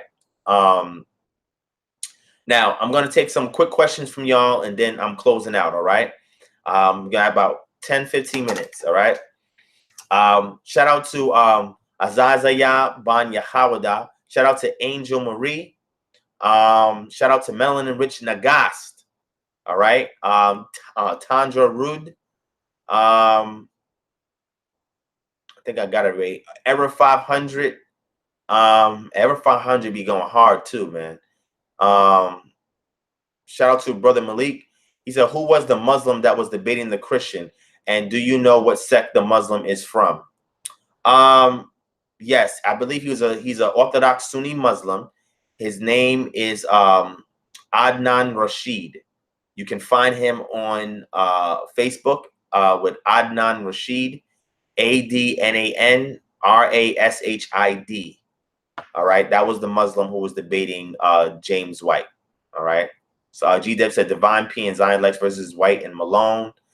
I ain't gonna say White and Malone. Maybe White and James Brown. I mean Michael Brown. I said James Brown. That's crazy. So Shady Black, I hope you got my email, kingdomharbinger@gmail.com. And if you want to arrange anything as far as like a session for me to be interviewed, to be on your show, just send me an email request, and you know, me and my admins will set it up. Shout out to Just Looking. All right. So Just Looking said, have you seen the DNA research of the Tubu people? No, not familiar with that. I've seen the DNA research on a lot of peoples. I don't recall seeing it on the Tubu peoples, but I will research that after we get off of here, probably over the weekend, and look into further about what you're talking about. But if you already have information on that, I'd love to learn. Feel free to email me at kingdomharbinger@gmail.com, and I'll look at it. So I appreciate that. Divine, did you talk about showing hell on earth, which you spoke of a while back? Did I talk about it? I'm not sure what you mean. Talk about showing. When I go to Israel, I'm going to go to Gehenna, or the valley of Ben Hinnom, and I'm going to shoot a video, take some pictures, and I'm going to show you guys my little trip to hell and back. All right. I did mention the hell portion in one of my lectures. Y'all can go back and check on it. It's called Through the Valleys and Onto the Mountains. And if you go and check that out, I do a section in there about hell, and I dispel the myth of what modern day Christianity calls hell. I dispel that myth, and I explain exactly what it is according to the Tanakh and what it is according to the Brit Hadashah, which has been completely misinterpreted. But I'm gonna go to hell. You know, I'm gonna go to hell. I'm gonna take some pictures, shoot some video. And I actually seen it, and it looks like a nice place. You know what I'm saying? So I'm gonna go to hell. I'm gonna sit there and you know, take some pictures, shoot some videos.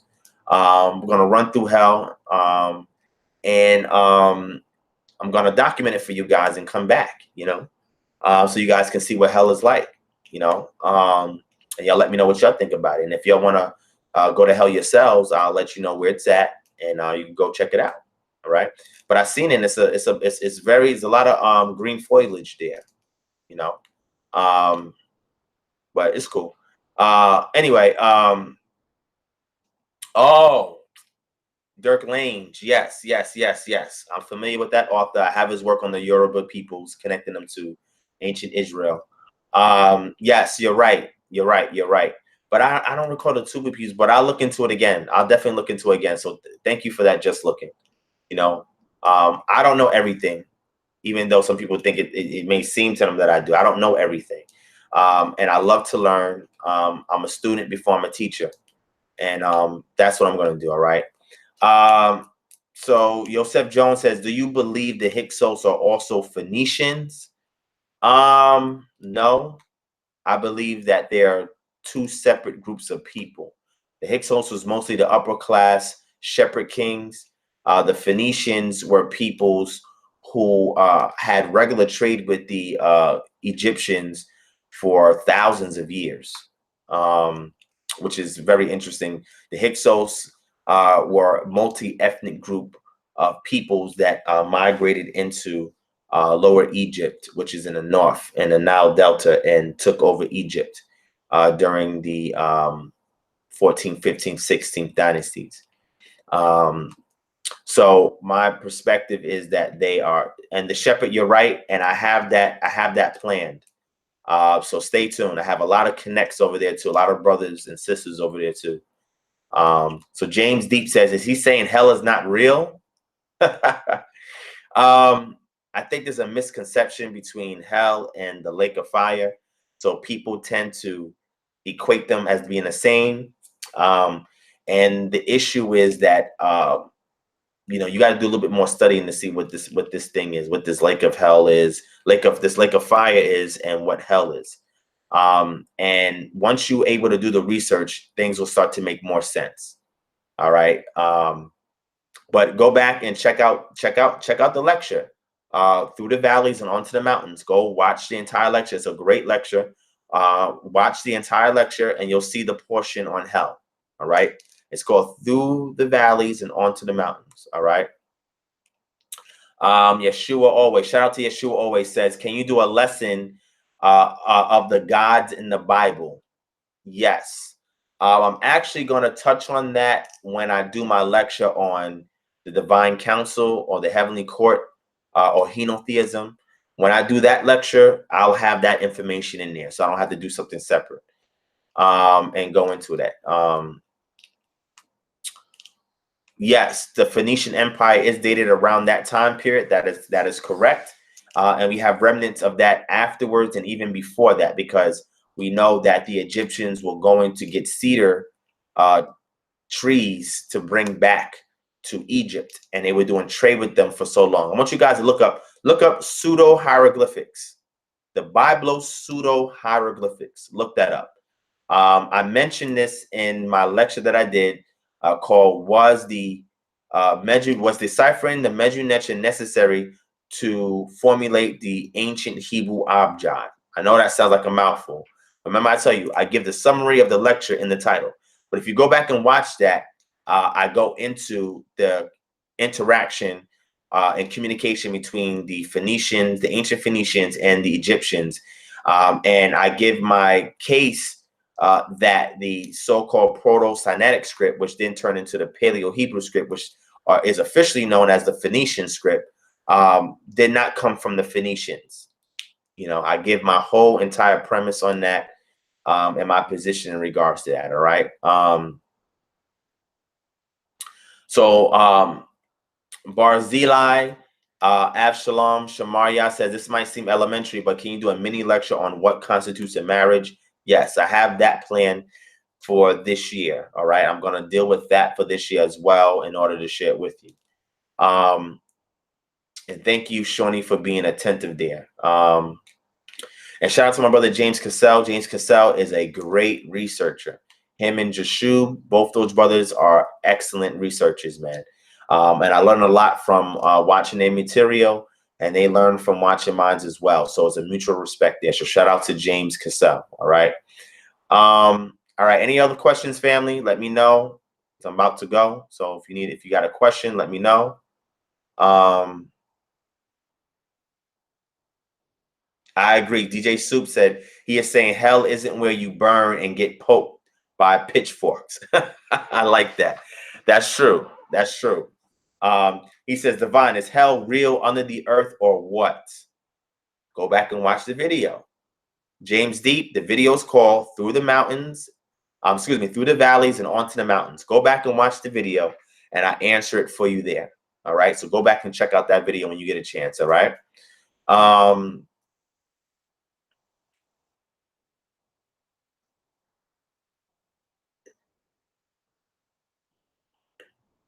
Elsie Ford asks a question. What are your thoughts on the West African Hebrew pronunciation of Yah, name as Yahweh, presented by the Ma'uvi? That is going to be in a presentation that we have coming up. Either me or another brother who's doing it. We're gonna talk about the names of Yah amongst these West African tribes. All right, and the associations with them. And like I said, the acculturation and enculturation that took place over hundreds of years. All right, so we're definitely going to get into that and share that information with y'all. So hopefully y'all enjoy that. All right. Kiefer, it is possible. I can't prove it, but I believe that it is possible. And I don't like to use the word belief too much. I usually say I subscribe, or I've come to the conclusion of, or this is where I stand currently. But yes, that is a possibility. That definitely is a possibility. But again, unless I can prove it, I'm not going to teach it. All right. But if you have any information on it, definitely share it with me and we'll go from there. All right. Yes, I agree. Melanie Rich Nagas. Ken Lewis said you spoke on being a Christian pastor. Now, I was never a Christian pastor, all right? I was an overseer of the ministry that I had. And the ministry I had was a ministry of helps, where we would go into churches and we would help them with their Bible studies, their Sunday school teachings.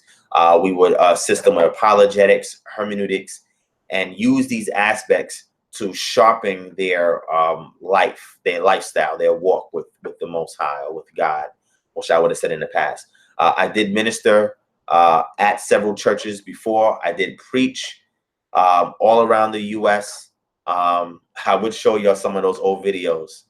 I might show y'all one of those old videos of me preaching. I'll show y'all one of them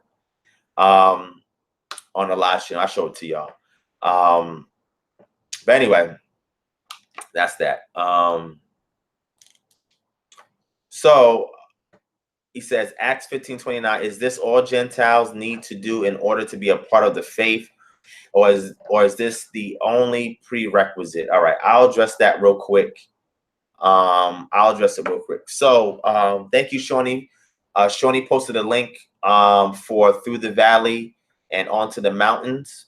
So James Deep, the question that you was asking, click on the link that Shawnee posted for the video.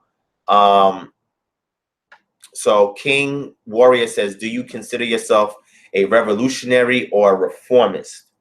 I consider myself a pro-activist. So whatever category you want to put a pro-activist in, that's what I am, right? So I use the term pro-activist. It could be a reformist, it could be a revolutionary, depends on your vantage point or your POV. But I like to use the term I'm a pro-activist. All right, I'm a pro-activist. All right. All right. So let me address this question real quick, and then I want to go because I have 2 minutes and I want to get off of here. All right. Let me get this real quick.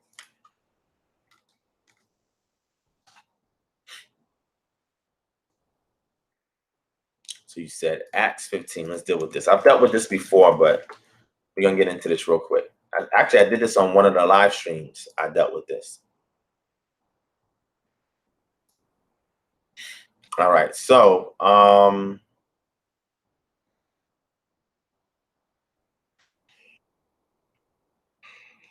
right. So it's Acts chapter 15. Man, I can't find the question. Oh, 29. All right. So Acts 15 and 29, it says the following. It says, for it seemed good to the Ruach HaKodesh and to us to lay upon you no greater burden than these essentials, that you abstain from things sacrificed to idols, and from blood, and from things strangled, and from fornication. If you keep yourselves free from these such things, from such things, you will do well. Farewell. All right. Now, the interesting thing about that verse is that these are elements that are part of the Noahide laws. There's 7 Noahide laws that it is believed that Noah passed on to Shem, Ham, and Japheth. And they were to give these moral laws to their descendants in order for them to be righteous in the eyes of the Creator. All right, it's like universal law. So what we see here is that there were some people that was with the Messianic movement who prescribed that Gentiles were to be circumcised and to keep the law before they can accept the Mashiach, right? Or who they call the Messiah, Yahushua ben Yosef. And the issue was Paul didn't have authority for the final say because people wasn't like familiar with him like that. And he wasn't an original apostle or disciple. So Paul had to yield to a greater authority than himself. So what the apostles were saying was, why have these Gentiles get circumcised and keep the law when the law and the way we keep it, the way they keep it, and if you study the teaching of Yahshua ben Yosef, you understand what he means when he says that, is a weight for them. So pretty much what they were saying was, if these Gentiles keep the Noahide laws or portions of the Noahide laws, that they will be received. Now, if they want to give a free will offering, which is a voluntary offering of dwelling amongst Israelite groups and then getting circumcised, partaking in Passover and keeping the law, then that is an added bonus for them. But that's not part of their culture. That's not their culture. So it should not be imposed on them if it is not their culture. So the message he gave they gave to Shaul, according to the testimony in Acts, is what we see Paul brag about in the book of Galatians. And Paul brags a lot. I mean, he's just bragging a lot. You know what I'm saying? And we'll understand when we see that all he did was pull out a couple of precepts from the Noahide laws, and they commissioned the Gentiles to keep those things so that way they could be in right standing with the Most High. So if they decided they want to go a step extra and dwell amongst these Israelites and keep the law, get circumcised, convert, quote unquote, and keep the law, that is a free will offering that they're giving. But they are required to keep the Noahide laws. That is a requirement. It's a universal moral law that they cannot get over. And this is something that is embedded on the hearts and the moral hearts of all people who are seeking after the Creator, that these are things that they are prescribed to keep if they want to be right in the eyes of the Elohim of Yisrael. All right. So I've talked on this extensively before. I've went into detail on this in a previous live stream, but I just wanted to address that real briefly. And you can go back and look through my live streams and find out where I spoke on it. I'm not sure where. I can't tell you right now off the top of my head. But y'all can go back and check it out. But that's my position on that. Because I've spoken about it extensively, I'm not going to do so much now because it's getting late. But I appreciate the question. Like I said, go back and check out some of my past live streams, and you'll see me go more in depth on that. And I hope that helps. All right. So, with that being said, I think that's everything right now.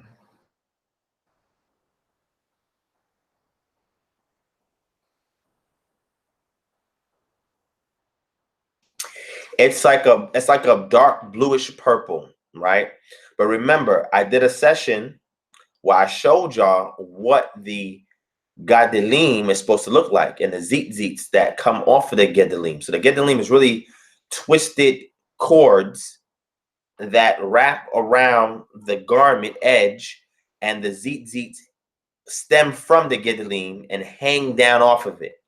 Right, and I have not seen, and it's also what we call a festoon, and I have not seen a lot of people actually wear it. Not even myself. I'm trying to get it designed so I can wear it appropriately, so people can see it and they can be like, "Wow, that's interesting." I've yet to see anybody wear it that way. I went and did a lot of research on this, and I was like, "Wow, man, this is deep." And I don't see nobody wearing it. So another thing was that will help. Again, remember, we're doing reconstructive, restorative culture, ancient pre-exilic Israelite culture.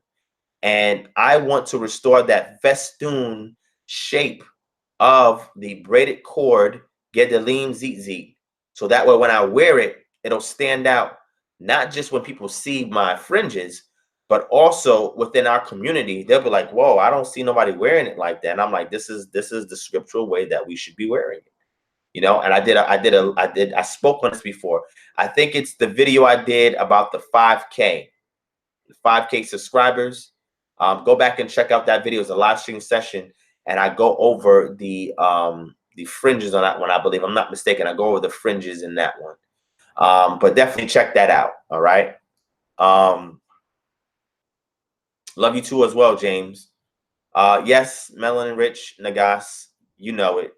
I am. So let me go now. Thank you for the 70+ people that jumped in and checked out this live stream. I hope you guys enjoyed it.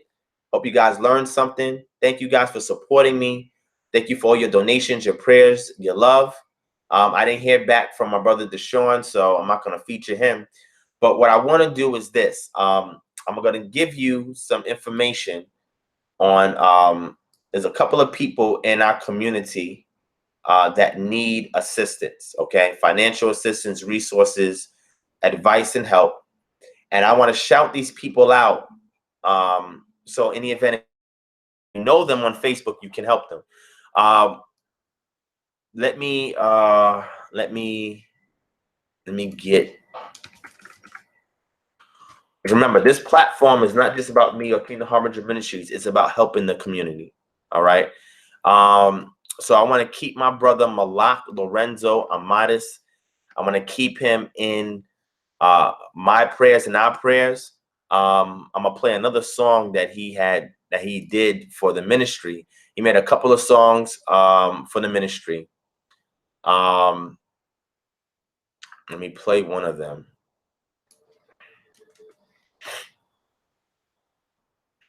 Play one of them for you.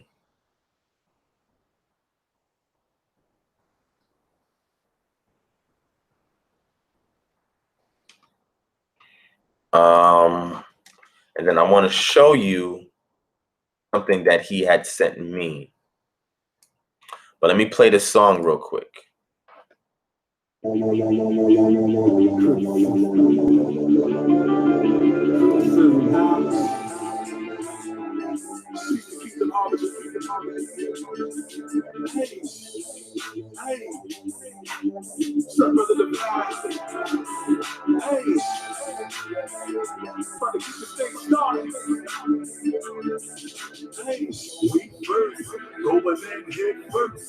Contextual criticism, how would you reverse? The stakes are high, waiting hard to analyze, conveying the message on Yahoo Shah, saying that the ring how to shine.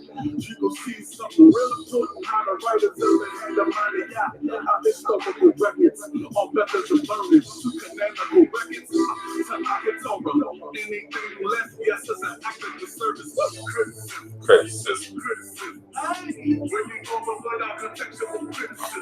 Criticism. Criticism.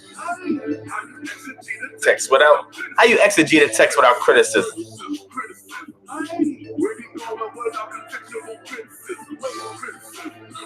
Criticism. Don't exegete your text without criticism.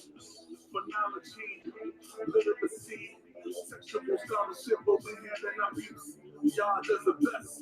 Give them nothing less than 28, 19, and take them to the text. Word out of bones, Rome out of homes. Sooner Vatican will publicly make it known. Look at your works. What is it really worth? You contribute into the nation on this that works. Yahoo Shah said we'll do the works. Criticism. Where do you go? Where you going with our contextual criticism? Criticism. How you exegete a text without criticism? Criticism. Criticism.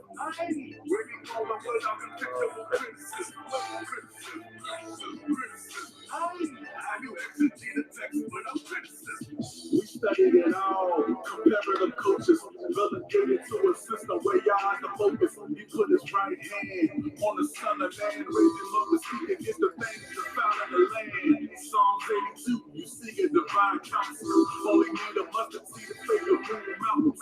Example of faith, y'all's warranty. Are you protected the second he sees you notably? His word is sweet, smelling like some potpourri. Criticism. Criticism.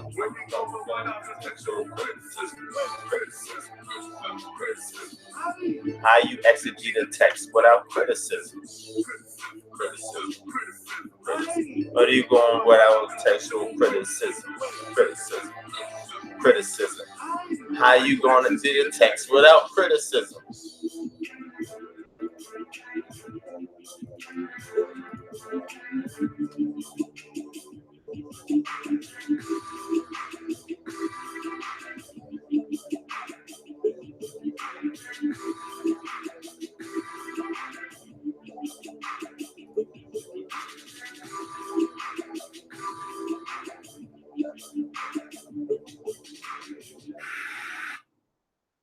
All right.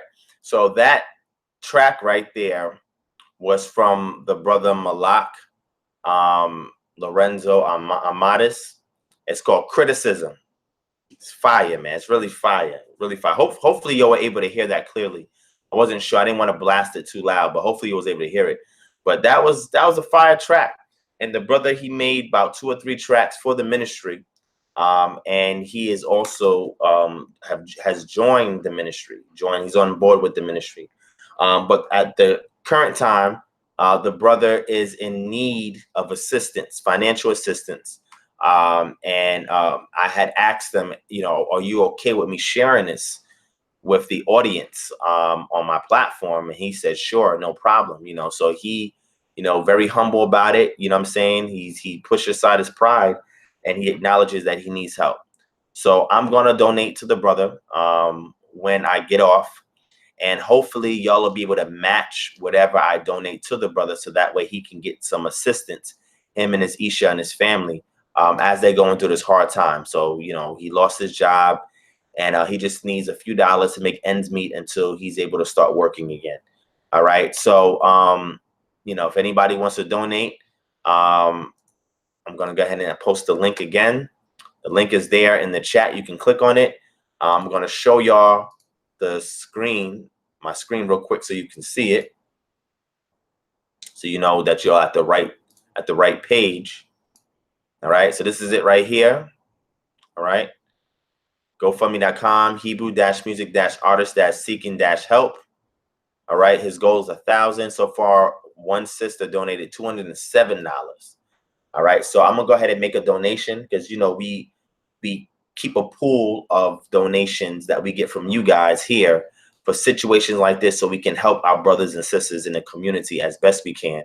But we are limited to what we can do because a lot of those donations goes towards resources we need for the ministry. But we also do keep a pot aside in the event that we have to assist brothers and sisters in these type of situations. So I'm definitely going to donate to the brother, and y'all see my donation on there. And the reason why I want y'all to see is because if y'all can, please match it or give whatever you can to help the brother out in this situation, because you never know, it could be you. You know, it could be me, Yah forbid. But if it is any one of you, I will do the same thing for you that I'm doing for him, and as I've done for plenty of others. But I don't share all of these testimonies, right? Because, you know, there's no need for me to pronounce to the world the things that I'm doing or that we're doing. We just do it, you know. But in this situation, you know, I spoke with him, and, you know, he wanted me to show it to you guys. And he needs some assistance. The brother, again, he's an artist. He makes great music.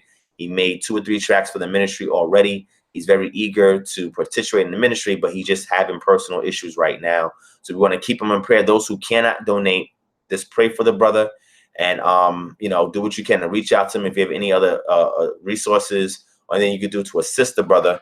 He's also on Facebook as Malak Lorenzo Amadis. And you can find him on Facebook, and just reach out to him, encourage him, send him a message, you know, saying we're praying for you. You know, we keep you in our prayers. Here's some resources or whatever. And these are things that I do.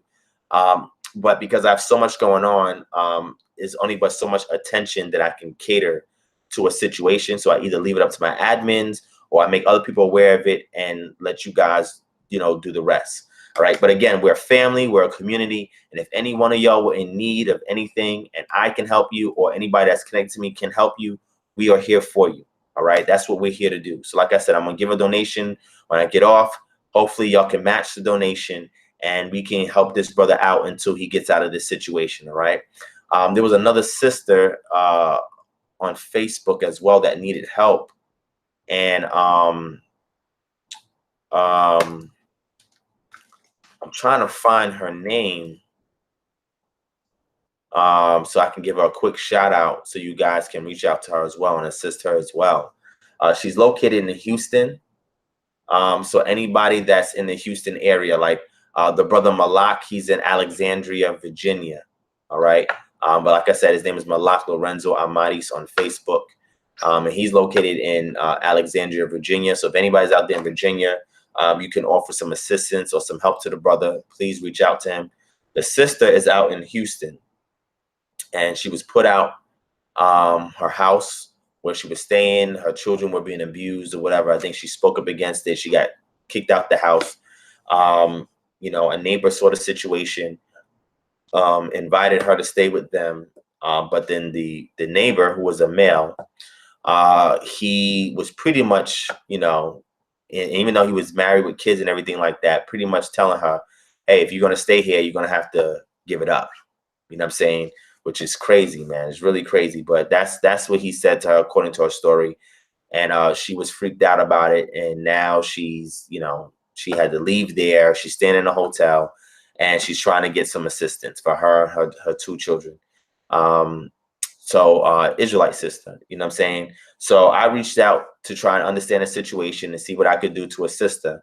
And I'm trying to get her information real quick before I go, in case you guys are interested in assisting. Like I said, this is a network. We're family, we're a community. We're here to help each other. And if any one of you guys were in this situation and you had reached out to me and say you needed help, then I would do the best that I could to assist you guys. You feel what I'm saying? Because like I said, this is not about me. You know, I'm here to serve. That's it. It's not about me. You feel what I'm saying? I do appreciate the people that do care about me and do assist me in the process, but I just need you guys to do the her and the Aaron thing and just keep my hands up. Just keep me lifted up. You feel what I'm saying? But if I can't find it, then I'll just have to bring it up when I do the next session. Hopefully I can find it. Oh, I found it. So her name on Facebook is Mrs. Hudson. All right. Matter of fact, I'm going to I'm back. I'm going to post her Facebook profile. Talk as much as I can. I'll put her Facebook profile in the chat. Yes, all we got is us, my brother, Melon and Rich. So I'll put her link in the chat. You can click on that link there.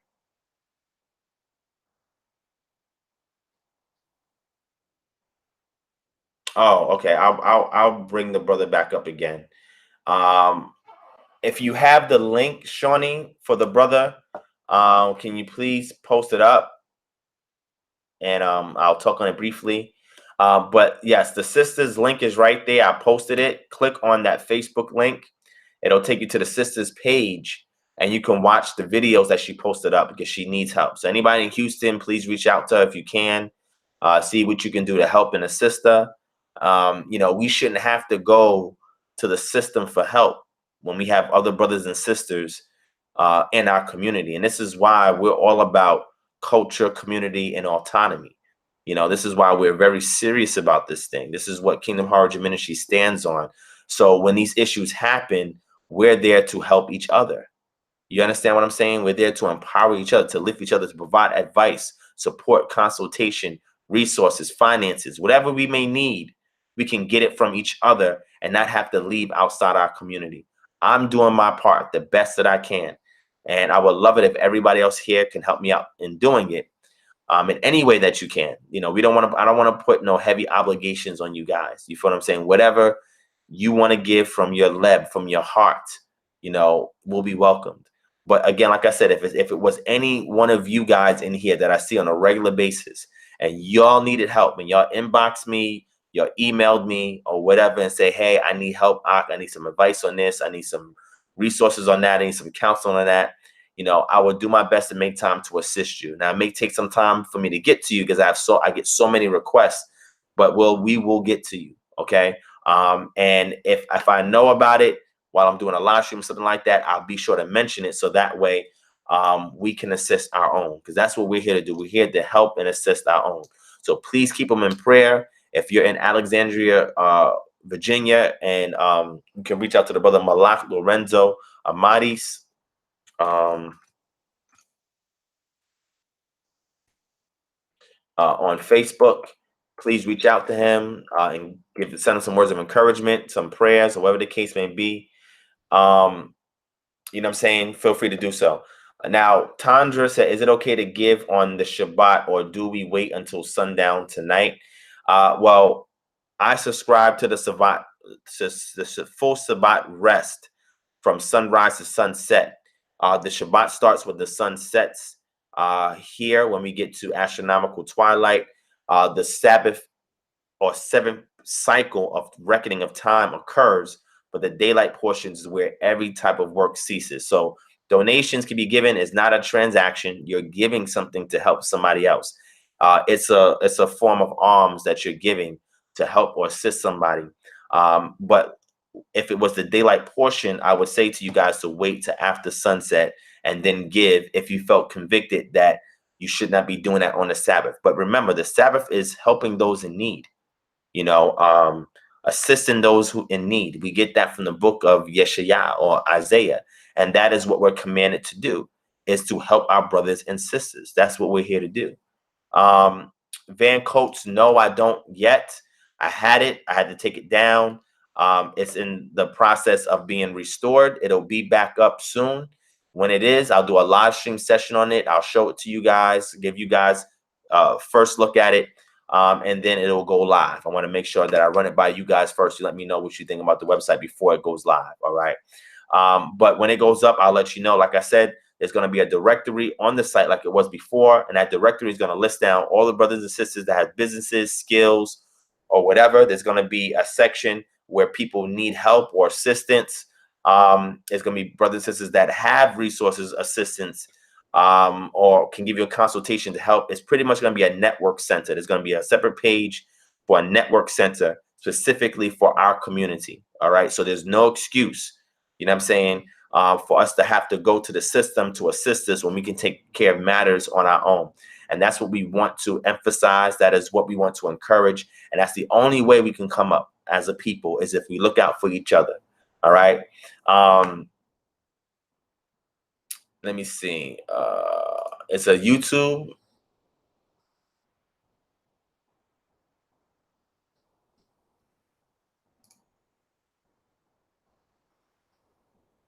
Copy. All right. So to the brother Magan and the sister Amawana, you know, they're still in the hospital. Shawnee reminded me to shout that out. So they're still in the hospital, and they need assistance as well. You guys can donate to them. They actually received about $10,891 already. You feel what I'm saying? So if you guys want to donate to them to cover medical expenses and their living expenses until they're out the hospital, they would be grateful, extremely grateful for that. All right. So I'm gonna go ahead and post that. So that's the GoFundMe for that brother and sister, that couple. They need your help as well. So family, like I said, I'm here to do the best that I can to help you guys. If anybody in this group, shout out to Hebrew Queen. Anybody in this group, if y'all ever get in a situation like that and y'all need help, feel free to reach out to me, because you guys are always there to support me. I'm here to support you guys as well and do the best that I can to assist you. And that's what it's all about, man. Like I said, once we start ramping up Kingdom Harbinger Ministries and we get it in every community where we have a physical community that's autonomous, I mean, these things will be a piece of cake, because we could point you right to a KHM center. Now, if you guys was in Atlanta, it'd be much easier for us to assist you. But in a lot of other cities, it's a little bit difficult because we don't have any hubs all across the U.S. yet. We have a hub in New York. We have a hub in L.A., a starting hub in L.A. We're still trying to get that organized, but we have a hub in New York, a hub in Atlanta, and we're trying to start a hub in Houston, Chicago, and everywhere else. So that way, if a brother or sister is in need, we can point them right to the hub, and they can go right to the community and get assistance. You know what I'm saying? And a community that they go to is owned and controlled by us, you know? So that's definitely the vision. I mean, this thing is not just me sitting in my living room teaching. It's me actually getting out there and putting my hand to the plow and helping to build something for our community. So that way, when we're autonomous, we could be preserved from Yah's judgments. And when he comes back, he'll see the state that we're in and preserving ourselves in preparation for his arrival, and he'll receive us unto himself. And that is exactly what we want to do. All right. So to the request in regards to the calendar, the Black F1 said he's working on his album. Hit me up, inbox me. I mean, email me at kingdomharbinger@gmail.com if you have some tracks of the Black F1, and I'll definitely put that out there for y'all. Okay. So Tandra Root, I'm gonna address this and I'm gonna get off. Ever thought about doing a lecture on the true biblical restored calendar? I did that already, Tandra. So if you're not familiar with that, Shawnee, if you can post the links in the chat real quick for the sister Tandra, and put the 3 links up. It was actually 5 links. 3 links for the 3-part series on the calendar, restoration calendar lecture that I did. The one called Feast Your Eyes on This is another one.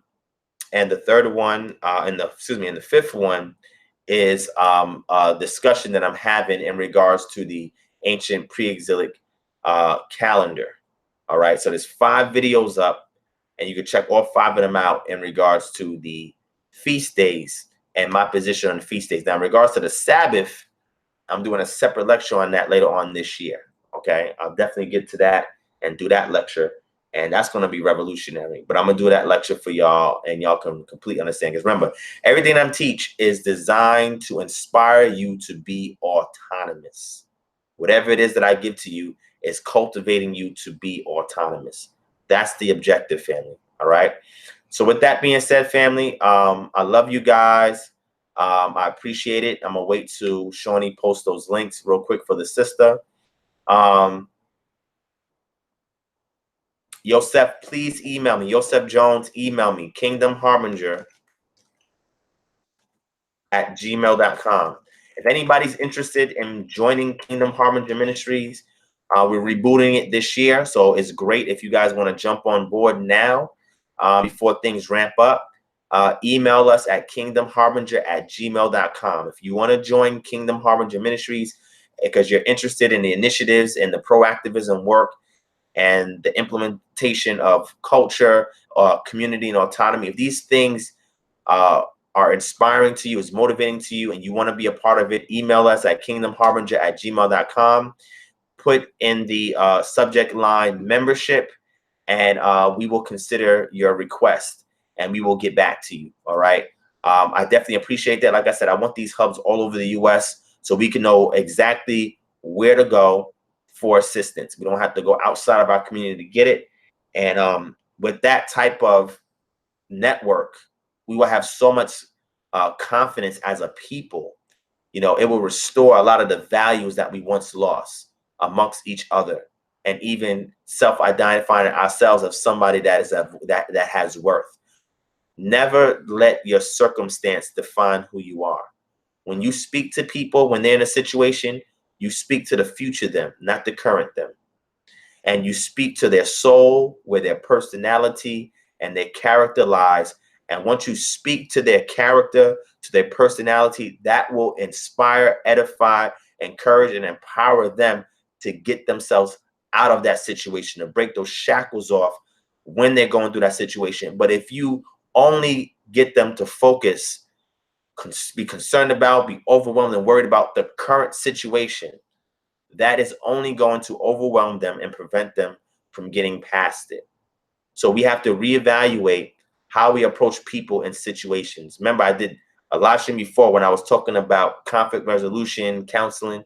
I'll drop little nuggets like that out there again for y'all, for those of you who are interested in knowing how to be effectual at counseling and encouraging others. I want to make sure I equip you guys with that. That's important.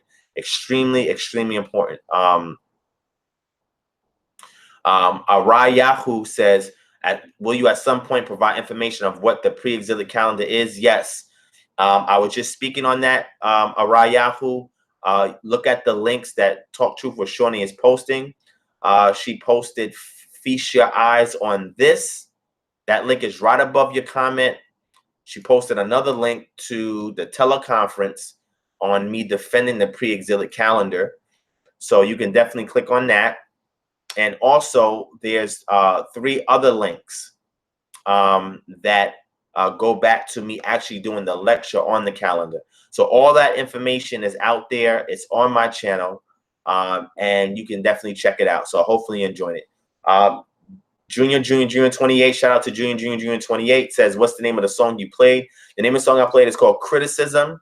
It's by Malak Lorenzo Amadis. He made that specifically for Kingdom Harbinger Ministries. All right. He makes music for us. All right. Barzilai says, go rest. Yes, I'm going to rest, family. I'm going. I just love y'all so much, man. I'm trying to, just talk to y'all and build with y'all. I know I didn't do a session last week, but man, y'all want me to do this every week, man. Every week. So I'm going to try to do it. Like I said, I ain't going to make no promises, because my life is very dynamic and a lot of things come up. But as much as I'm capable of doing, regardless of the 55 hours that I work during the week, on top of the family time, the ministry work that I have to do, I try to always make time out for you guys, because you guys make this happen. If without you guys, this would not be possible. So I'm willing to sacrifice when I can, even if it's at my own expense, to help you guys out. All right. But definitely check out those links. Also, there's a link that's missing. I'll post it up for the calendar real quick, so you guys can have it. Just give me a second. Let me grab it for y'all. So like I said, once you watch that lecture, it will give you a lot of insight on what I mean by restoring culture, because that's exactly what that lecture was about. Restoring culture. All right. Even though I teach about restoring culture in a lot of the lectures that I do and a lot of the live streams that I do, but this one really is like the poster boy for my perspective on restoring culture. All right. So here's the first video. All right. Here's the first one. Let me post it in here. I appreciate the Black Av one. I appreciate that. All right. That's the first video. The series is Cultural Liberation Through Research and Application. Cultural Liberation Through Research and Application. All right. And here's the second video.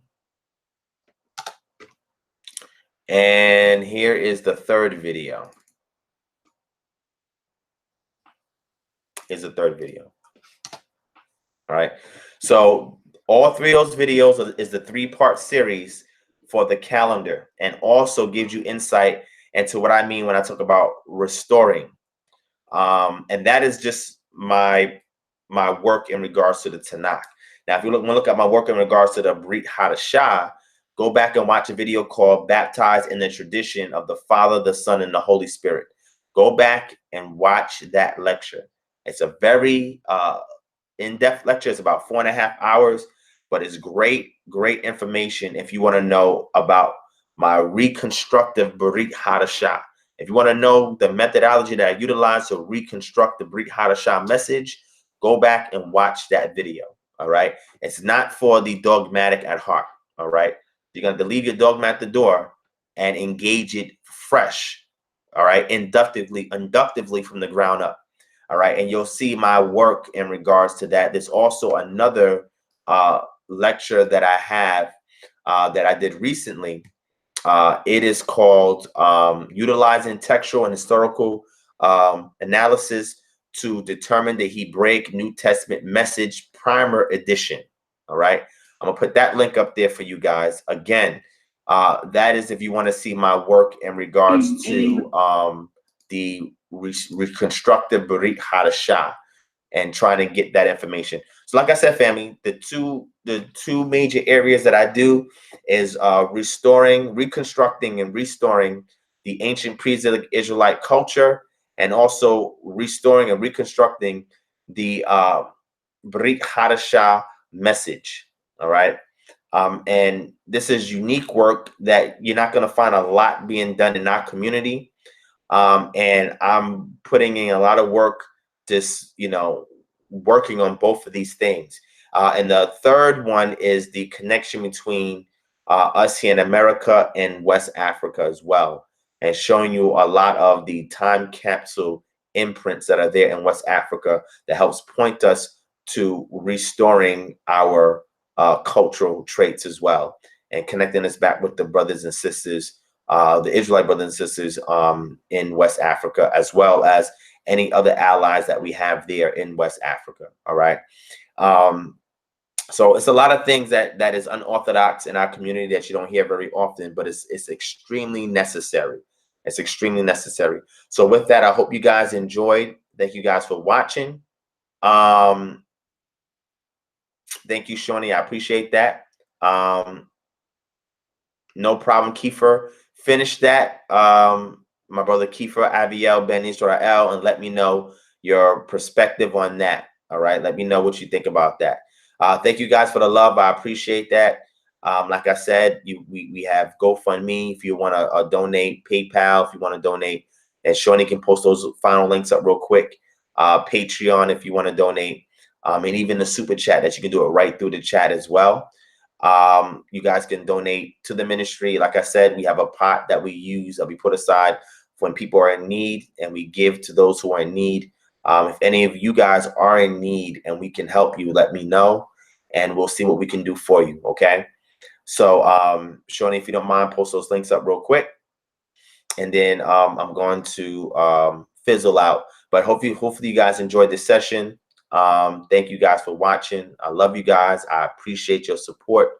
I do this for y'all. I'm here to serve. And, we lifting the Most High up. You know what I'm saying? The Most High gets all the honor, glory, and praise, man. The Creator is the source of our being. So our lives has to be in servitude to Him first, and to our community second. All right. And I'm just here as one of many tools that He is using in order to accomplish this in the earth. All right. So all the information is there. Talk Truth with Shawnee has posted it. So you guys grab it real quick, because I'm about to cut this live session off. Nisi's PC's Nisi's always says, can you pray out? No problem, sis. I'll pray out real quick. Thank you so much, Pieces of Me. She said, I appreciate you for the sacrifice you make for us. Get some rest. Shalom. Thank you for that. I appreciate that.